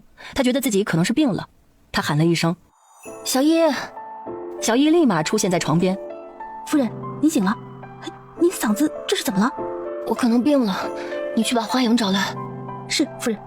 花莹来得很快，她把了脉说道：“夫人近日操劳过度，导致风热之邪入体，我去给夫人抓药，夫人先喝上2天看看情况。”辛苦你了，花姐姐。夫人客气了。花姐姐，我生病的事儿别告诉韩潇。是，夫人。花莹向慕云洛行了礼，便告退了。翌日，她在床上躺了一天，一直迷迷糊糊地睡着。傍晚的时候稍退了一些，她喝了半碗米粥。她喝粥的时候，11进来了。夫人，将军给您来信了。快拿来给我看。娘子，老子想死你了，1天没亲你了，浑身都不得劲儿。老子现在在明阳城，就住在咱俩以前住那个房间里。那天晚上，老子抱着你睡，今天晚上老子只能抱着你的画像睡了。老子好可怜呐，娘子，我好想你。慕云洛勾唇笑了笑，他何尝不想他呢？他把信反反复复看了好几遍，问11：“我能给韩潇写信吗？”当然可以，不过您还病着，要现在就写了。现在写，我要是不给他回信，他肯定会担心的。我生病的事儿千万别跟他说。是，夫人。慕云洛想了想，提笔写道：“韩潇，我也想你，一直在想，你一定要保重身体，赶路别太急，要好好吃饭。”随后他在纸上面勾勒一个亲吻的表情。就这么一会儿功夫，慕云洛出了一身汗。他把信折好，让11送出去。翌日，慕云洛依旧卧床休息，他一直眼巴巴地等着韩潇的信。傍晚的时候，信来了，慕云洛赶紧打开看。娘子，今天我们快马加鞭赶了1天的路，明天就能到龙月国了。今天晚上我还是住在以前咱们住过的房间。赶路的时候不觉得，现在一停下来，老子满脑子都是你啊！慕云洛，老子8成是中了你的毒了，没你就活不成了，你得对老子负责。宝贝儿，老子真的好想你啊！你很想老子吧？老子不在，没人抱，没人亲你，没人喂你吃饭，你是不是特别不习惯呢？那老子抱着你的画像去睡觉了，亲你亲你，我的宝贝儿。慕云洛笑着给他回信：“夫君，你放心，我会对你负责的。你不在，我确实好不习惯，一个人睡觉一点都不好。我想念你炽热的怀抱，火热的唇，还有你带给我的愉悦。韩潇，我爱你。”韩潇走的第3日，慕云洛稍退了。他现在天天盼着天黑，一般傍晚的时候都会有信来。娘子，看到你的信，老子的魂都被你勾走了。今天我们已经进了龙月国境内，以后的信可能会迟一些，你别担心啊。老子想你想得发疯。慕云洛，回去以后你要好好的补偿老子。好好好，等你回来一定补偿你，你想怎么样都依你。你一定要注意安全啊，切记不可以再逞英雄。果然像韩潇说的，后面的信来得迟了。娘子，再过5、6日，我们便能到幽云城了。我有点紧张，岳父要是不同意娘子嫁给我怎么办呢？还有岳母和大舅哥，他们会不会不喜欢我呀？他们要是不喜欢我，娘子可不能动摇啊！娘子最喜欢我了，对不对？娘子，你可得坚定点，不能不要老子。没了你，老子可能活不下去了。想你，想你，想你，想你，想你。你个傻子，你都舍命去救他们了，他们怎么会不喜欢你啊？放心吧，除了你，我谁都不嫁。我给你出个主意啊，我爹听我娘的，所以你先想办法把丈母娘哄好，见了面就说姐姐你真漂亮，不愧是洛洛的娘亲。哦，对了，当着我爹娘的面千万不能喊我娘子，知道吗？我娘呢喜欢收集各种颜色的琉璃石，当然女人喜欢的胭脂、水粉、首饰她都喜欢。至于我爹，你可以让花莹给他做点大补丸，不伤身体的那种，毕竟到了我娘那个年纪，如狼似虎的，我爹得跟上节奏才行啊。你帮他把我娘哄好了，他保准看你顺眼。至于我哥，你就直接送金子，他只爱钱。慕云洛每天都盼着韩潇的来信，他已经把他们的家设计的差不多了，图纸已经给了李管家了，具体的细节也跟他说了。韩潇走的第18天，楚玉晨和楚玉溪非要拉着慕云洛出门逛逛，慕云洛推脱不过，只好跟着他们出去了。他本身就不太喜欢出门，加上天气热，他更不爱出门了。他们在街上逛了一圈，楚玉溪提议去游湖。凌波城里有个凌波湖，凌波湖烟波浩渺，波光粼粼，湖周围有不少商贩摆摊儿，也有不少铺子。这个季节去游湖的人很多，他们租了一个画舫，在湖面上游玩。行到湖中心的时候，楚玉晨碰到了熟人。楚玉晨小声地对慕云洛道：“表妹，这2个人，一个是宣平王的世子宇文衍，另一个是户部尚书的嫡子苏之许。慕云洛点点头，表示知道了。楚玉晨冲他俩施了一礼。严世子，苏公子。楚兄，相请不着偶遇，一起吧。改日吧。今日带着2位妹妹有些不便。希儿妹妹我们都认识，不知另一位是？这是我表妹，前些日子刚来凌波城。啊，不知表妹怎么称呼？楚玉晨有些无语，怪不得表妹不愿意出门，还真是一出门就招人惦记。慕云洛上前一步，民女慕云洛见过恒世子、苏公子。慕云洛的意思是，她就是个民女，跟你们身份不匹配，不想跟你们玩。原来是慕姑娘，我家妹子和苏兄的妹妹也在画舫上，你们可以一起来玩。我们已经出来有些时候了，家母还在等我们归家，还是改日吧。既然如此，那便改日吧。告辞。等离得远了，楚玉晨松了口气。表哥，你紧张什么呀？宣平王世子为人狠辣，而且极为好色，他八成是看上表妹了。他总不会强吧？别人他敢抢，表妹的话他应该不敢，他总得顾及一下我爹。那他和韩潇谁厉害？韩将军啊，连皇上都敢揍。那表哥担心什么呀？他要是敢无礼，我就敢让人揍他。楚玉晨给他竖了个大拇指。表妹威武啊！哥，表姐，咱们是回家吃饭还是在外面吃啊？楚玉晨看向慕云洛，慕云洛道：“咱们去一品楼吧，韩潇说那里是将军府的产业。”哈，我最喜欢吃那里的水晶肘子了。一品楼的掌柜看到慕云洛，赶紧行礼道：“见过夫人。”韩潇早就让李管家把慕云洛的画像给底下的人认过了，并且李管家特意嘱咐了，见了夫人要比见了将军还要恭敬。慕云洛点点头，给我准备个包间。是夫人。好巧不巧，他们吃完饭出来的时候，又碰到了那个沈世子和苏公子。宇文恒笑得有些阴翳。楚兄啊，不是回家了吗？慕云洛有些烦他，人家回不回家关你屁事啊，明摆着就是不想和你玩嘛。他刚来凌波城，不想惹事，便开口道：“民女初来乍到，听说这里的吃食甚是美味，便求着我表哥带着民女来尝一尝。”穆姑娘如果想尝这凌波城的美食，本世子可以做东。慕云洛行了个礼，不敢劳烦世子，民女告辞。宇文恒也没多做纠缠，他看着慕云洛离开的背影，眸色暗沉。他舔了舔唇，长成这样，玩起来一定很爽。一品楼的掌柜见宇文恒久久地盯着慕云洛，心中警铃大作，立马就去给李管家送信了。三人也没兴致再玩了，便一同回了左相府。慕云洛进门就让十一去看看有没有韩潇的信，他已经3天没有收到信了，心里七上八下的。十一出去了不到1刻钟，便拿着一封信回来了。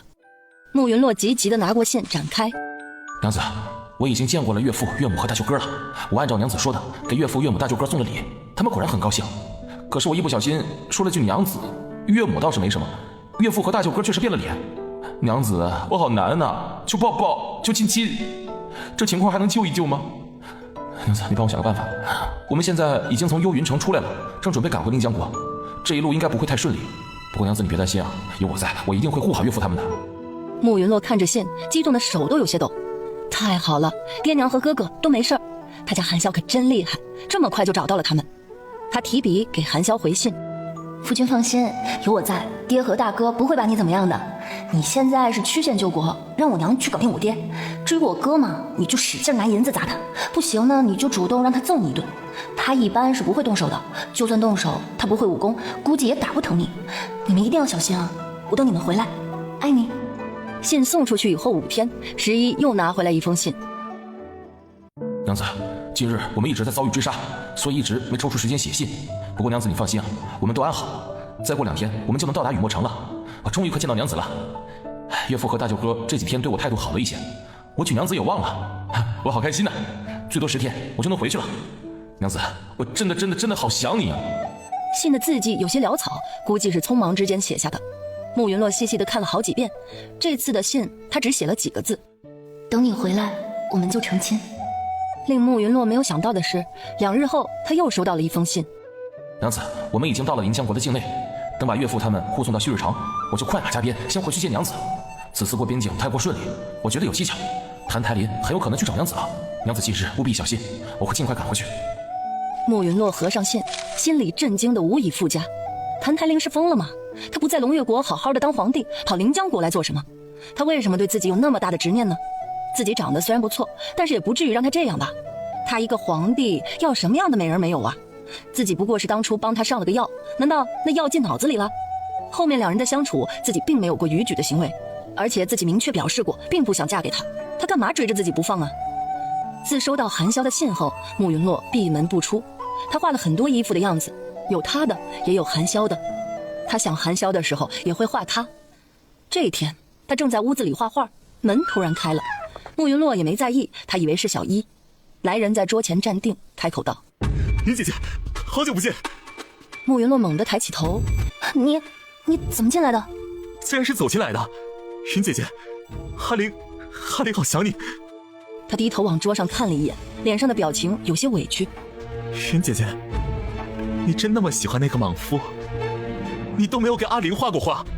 慕云洛看他一眼，说道：“谭台灵，我要和韩潇成亲了。”“云姐姐，你告诉我，我哪里比不上他？”慕云洛怔了怔，没怔开。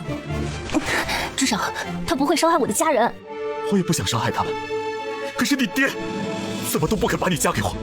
我许你皇后之位，让你做龙月国最尊贵的女人，不好吗？”“谭台灵，我告诉过你，我对你没有男女之情，我也不想做龙月国最尊贵的女人。”“那云姐姐想要什么？”“你别再纠缠我，咱们各自安好。”“云姐姐，我以后不会再纠缠你，可我想让你听听我的故事。”慕云洛点点头，指了指对面的凳子：“坐下说。”谭台灵垂下眸子，盯着桌面，悠悠地开口：“我的母妃是个宫女，而我这是老皇帝醉酒后在母妃身体里随意留下的。我的到来，老皇帝根本不在意。他有了很多妃子，也有很多儿子，多我一个不多，少我一个不少。我和母妃在宫中的日子不好过，其他皇子、其他宫女、太监、嬷嬷，随便都可以欺负我们。母妃让我们隐忍，说君子报仇10年不晚。等我长到12岁了，父亲就会给我封府，到时候我们就会有自己的府邸。于是我隐忍，也学会了察言观色，讨好别人。8岁那年，我母妃过世了，我在宫中无所依靠，还是会被任意欺凌。有一天，一个公公找到我，说可以让我的日子好起来，他带我见了一个人，那人便是龙月国的大将军黄甫轩。父皇对他极为信任，龙月国大部分的兵权都在他手里。可他有一个癖好，他喜欢娈童。云姐姐也看到了，我呢，长得不错，而且还是个皇子。他觉得玩起来更有趣，我别无选择，只能依附于他。还好，他顾及我的身份，几天才来找我一次。而我在宫中的日子也好过起来，我开始利用他的关系和人脉培养自己的实力。12岁的时候，在他的帮助下，我顺利出宫，有了自己的府邸。后来我央求他帮我夺回太子之位，他同意了。云姐姐可能不知道，其实我和云姐姐同年。之所以看起来像个小孩子，是因为黄甫轩给我吃了秘药。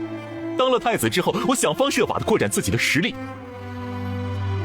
云姐姐第一次见我的时候，我之所以会受伤，是因为我杀了黄甫轩，我实在忍受不了，不想再当他的玩物。那天我受了重伤，我想啊，这么死了也好，那些欺负我的人都被我弄死了，死了就能见到母妃了。可我遇到了云姐姐，云姐姐对我笑，给我上药，夸我好看，还给我做了面。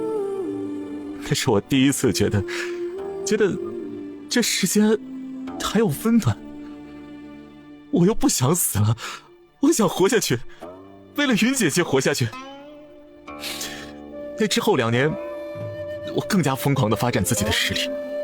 我想光明正大地站在云姐姐身边，而老皇帝也被我下了慢性毒药，慢慢地吊着命。说到这里，谭台灵抬头看向慕云洛：“云姐姐，阿玲是不是特别脏？”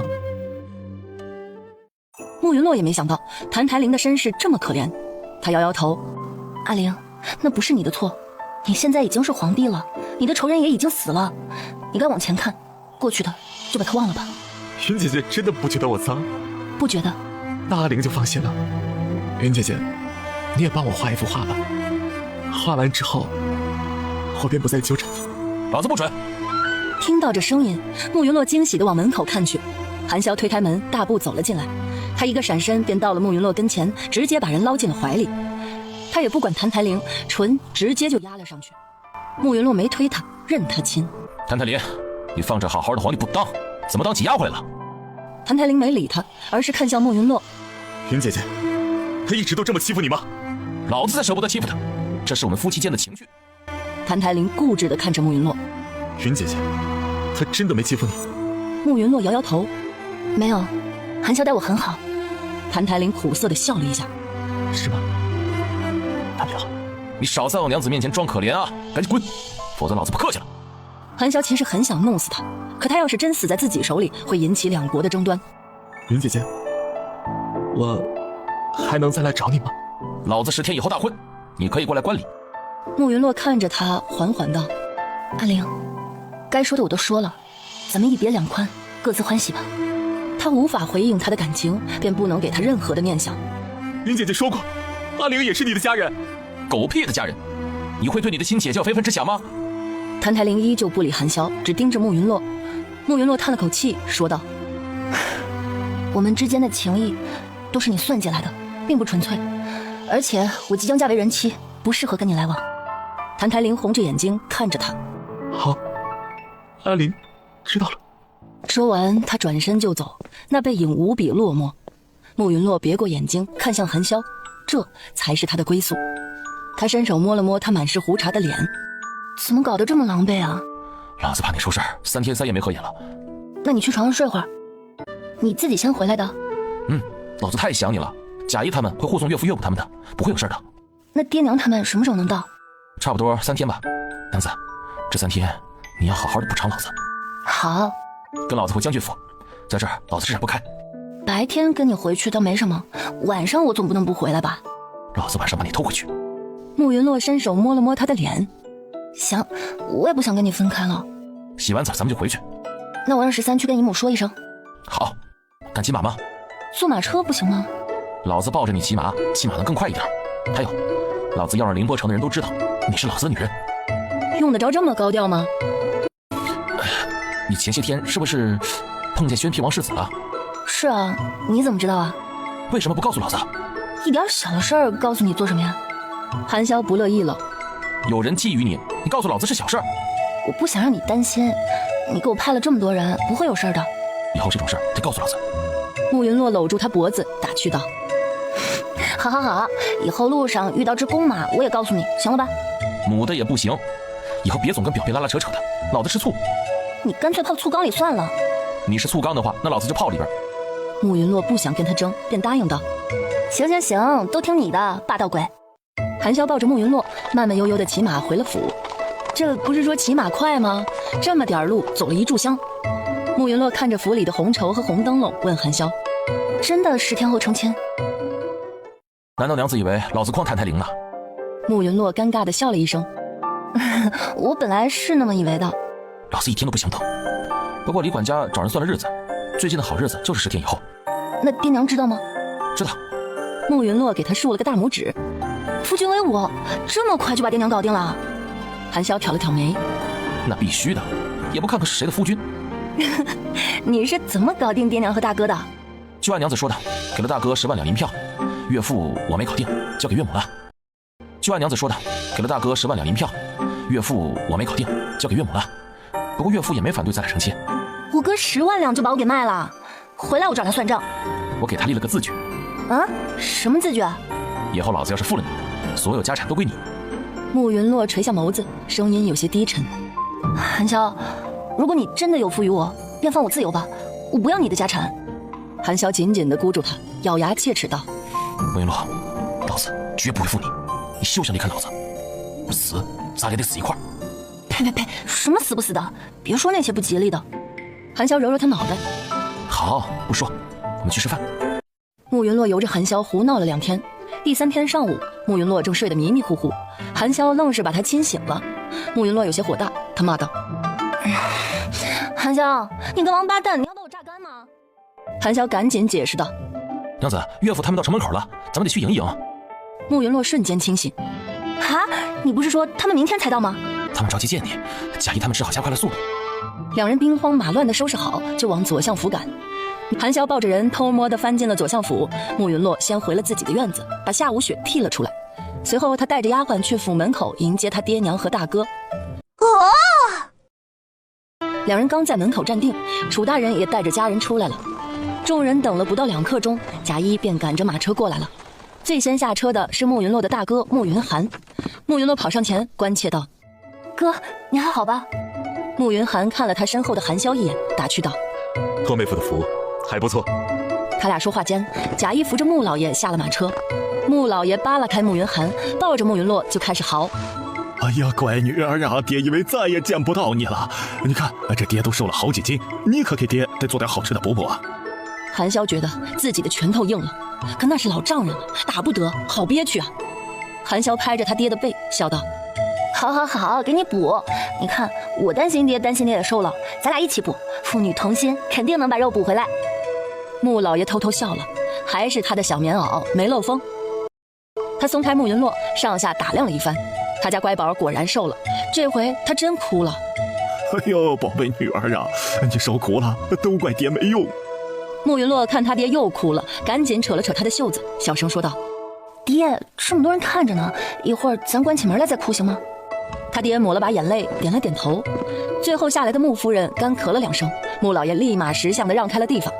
穆夫人拉住了慕云洛的手：“我的洛儿受苦了，咱们进去，别理你爹。”左相一家刚才没说上话，这会儿也都走上前，寒暄一番后，把人请进了门。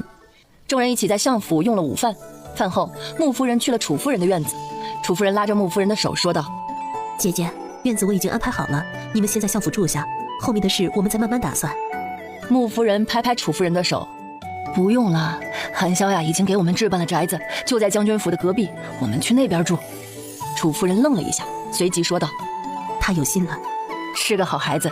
他俩的婚事啊，我和你姐夫已经同意了，就在7天后。”是不是仓促了点儿？韩潇这孩子呀，把聘礼单子都给我看了，婚礼的事宜也都给我说了，办得很周全。看来是准备很久了，8成啊，早就对洛儿上了心。应该是，本来啊，我们是想来临江国寻求妹夫的庇护，没想到这阴差阳错的，洛儿竟然遇到了韩潇。姐姐，以后有韩将军或者洛儿，你也可以放心了。在这临江国，大家宁可得罪皇上，也不得罪韩将军。这话怎么说？皇上做事的时候还会有所顾忌，可是韩将军，他谁的面子都不给，只要他觉得你错了，那必定会被他收拾。他武功好，整个临江国没人是他对手。穆夫人突然有些担心自己的闺女，她应该不会打洛儿吧？我也这么问过洛儿，洛儿说都是他打韩将军。哎呦，这孩子怎么能打自己的夫君呢？难道姐姐就没打过姐夫？哎呀，多大的人了，还开这种玩笑？咱们是亲姐妹，有什么话不能说的？妹妹说的对。岳父、岳母、大哥，你们舟车劳顿，这院子要不明天再逛吧，先回院子里休息一下。穆夫人看了他一眼，笑道：“好，韩潇，你把洛儿送回院子吧，我们自己回自己的院子。”韩潇恭敬地行了个礼：“是，岳父，岳母先请。”穆老爷还想说什么，穆夫人瞪了他一眼，拉着他走了。穆云寒走到韩潇身侧，小声道：“小妹啊，从小就娇弱，妹夫悠着点。”韩潇摸摸鼻子：“大哥教训的是。”行嘞，赶紧回去休息吧，别陪妹夫胡闹了啊。知道了，困死了。穆云洛睡醒的时候，天已经黑了。他伸手摸了摸旁边，韩潇没在。韩潇，门响了一声就开了，小伊的声音响起：“夫人，您醒了。”韩潇呢？回夫人，将军在前厅和老爷夫人商量大婚的事。哦，那我一会儿也过去。穆云洛换了身衣裳，带着几个丫鬟去了前厅。韩潇见他来了，立马站起身走到他身边：“娘子醒了。”穆云洛点点头：“爹娘，你们在说什么呀？”穆夫人看了韩潇一眼，说道：“你爹要把买宅子的钱给韩潇，韩潇不肯收，说是听你的，你怎么说呀？”“爹，你要是银子多，就给女儿呗。”“给。”穆云洛把匣子递给韩潇：“收着吧。”韩潇没动：“娘子收着就好，以后咱家的银钱全归娘子管。”穆云洛把匣子放到桌上：“爹和大哥以后有什么打算？”“继续经商，你爹也不会别的。”穆云洛伸手在匣子上拍了拍：“那这些银两算是我入股，爹记得分红利给我哦。”穆老爷看了韩潇一眼，见他正嘴角含笑地盯着自己闺女，行，爹保证每年啊都给你一个大红封。洛儿，时间仓促，你的嫁妆我们可能置办不了那么周全，只能多给你一些银票。岳母，娘子的嫁妆我已经准备好了，明天和聘礼一起送来。穆老爷愣了一下，嘿，这女婿怎么净抢他的活儿？你有心了，可我们做父母的肯定是要为自己的女儿添一份嫁妆的。穆云洛拉住穆夫人的手，娘，你和爹的心意，女儿知道。女儿还是那句话，这些银两都入股。爹想在临江国把买卖做大，必须有足够的银钱。如果爹和娘实在是过意不去，那就把婚期延后，等我们家的买卖做起来，女儿再嫁。岳父、岳母，我是真心喜欢娘子，我只希望她能快点嫁过来，嫁妆我给她添。韩潇顿时不淡定了，眼看着还有7天就能把人娶进门了，他可不想有什么变故。岳父和大哥想做哪方面的生意，我立马让人去安排，明天就把房契作为聘礼送过来。穆老爷摆摆手，不必了，凡事不能操之过急，便如洛儿说的办吧。这些银钱啊，算是你们入股，我会分红利给你们的。韩潇松了口气，多谢岳父大人，明日我便过来下聘。穆老爷点点头。韩潇在穆府用了晚饭，便被穆老爷下了逐客令。他回了将军府之后，便又翻墙去了穆云洛的院子。等了1个多时辰，穆云洛才回来。怎么这么久啊？和爹娘许久没见了，自然是要多说会儿话啊。明天陪我进宫一趟啊！进宫做什么？去见义母，念叨了好几回了。穆云洛迷离的眼神清明了几分。太后凶不凶啊？还能有老子凶？你哪里凶了？老子当然舍不得凶你了，放心吧，义母也肯定不会对你凶的。那我要准备什么礼物吗？都准备好了，义母她什么都不缺，心意到了就行了。哦，那今晚你少折腾会儿，皇宫那么大，我怕走不动。有软轿，不用你走路。那你也不准胡闹啊，我可不想顶着2个黑眼圈去。成，听娘子的。翌日一早，韩潇便带着聘礼上了门。聘礼送到了穆老爷和穆夫人的院子，占了半个库房。嫁妆呢又送到了穆云洛的院子。丫鬟临时收拾了间空屋子存放。送完聘礼，韩潇带着穆云洛进了宫。太后是个美妇人，还不到40，浑身透着一股贵气，不过笑得很和善。她埋怨韩潇：“你这孩子，终于舍得把人带来给哀家瞧瞧了。”韩潇行礼：“之前时间紧迫，让义母挂心了。你终于要成家了，哀家也放心了。要是你爹娘还在世，肯定高兴得很。要不是因为我们，过去的事情义母不必再提。好，不提了。大喜的日子。”穆云洛全程就行了个礼，然后坐在那儿当小透明。听到这儿，他眸子闪了闪，难道韩潇父母的离世还有隐情？他们正说着话，外面传来一声：“皇上驾到！”穆云洛站起身，看向韩潇：“别紧张。”穆云洛不紧张，他有些激动，活了2辈子，第一次见活的皇帝。一个红色的身影走了进来，穆云洛懵了一瞬，不该是黄色的吗？来人年纪不大，应该不到20，他嘴角噙着一抹笑，一双桃花眼熠熠生辉。大哥大嫂，韩潇睨他一眼，见你大嫂也不知道穿的庄重一点。大哥，我天天都这样穿，都当皇帝的人了，还穿得花里胡哨。大哥，你今天是不是看我不顺眼啊？老子哪天都看你不顺眼。宇文浩看向穆云洛，委屈巴巴的道：“大嫂，你管管大哥，他老欺负我。”啊，这临江国的皇帝怎么是这个样子的？他挠了挠韩潇的手心，娘子，别理他啊。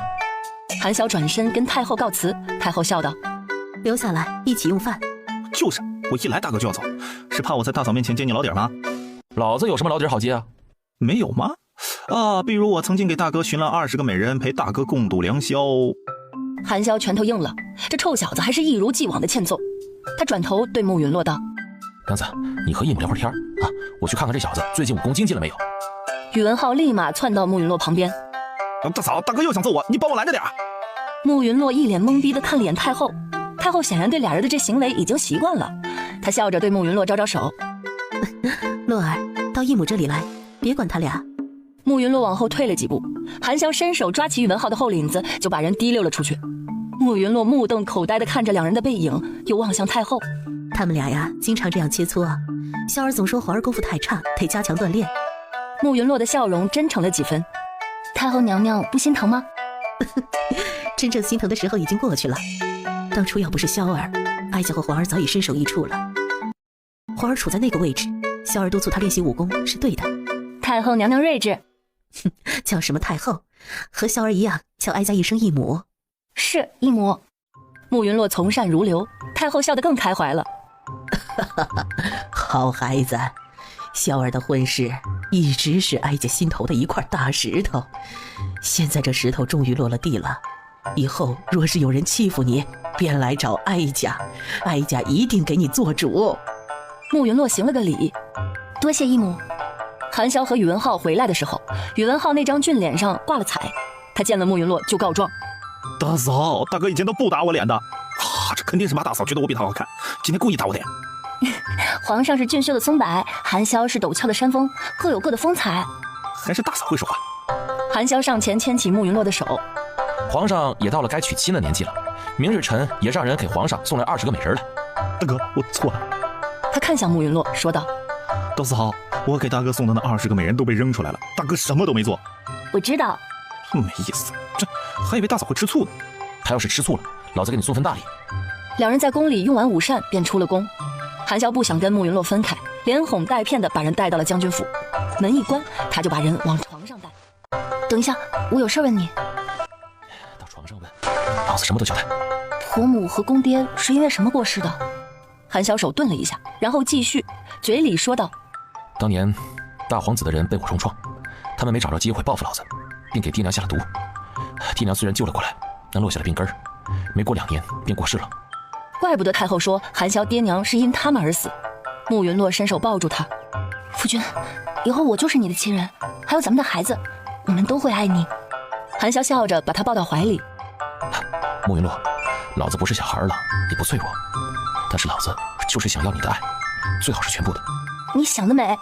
那老子把全部的爱都给你。那我便妾之不恭了。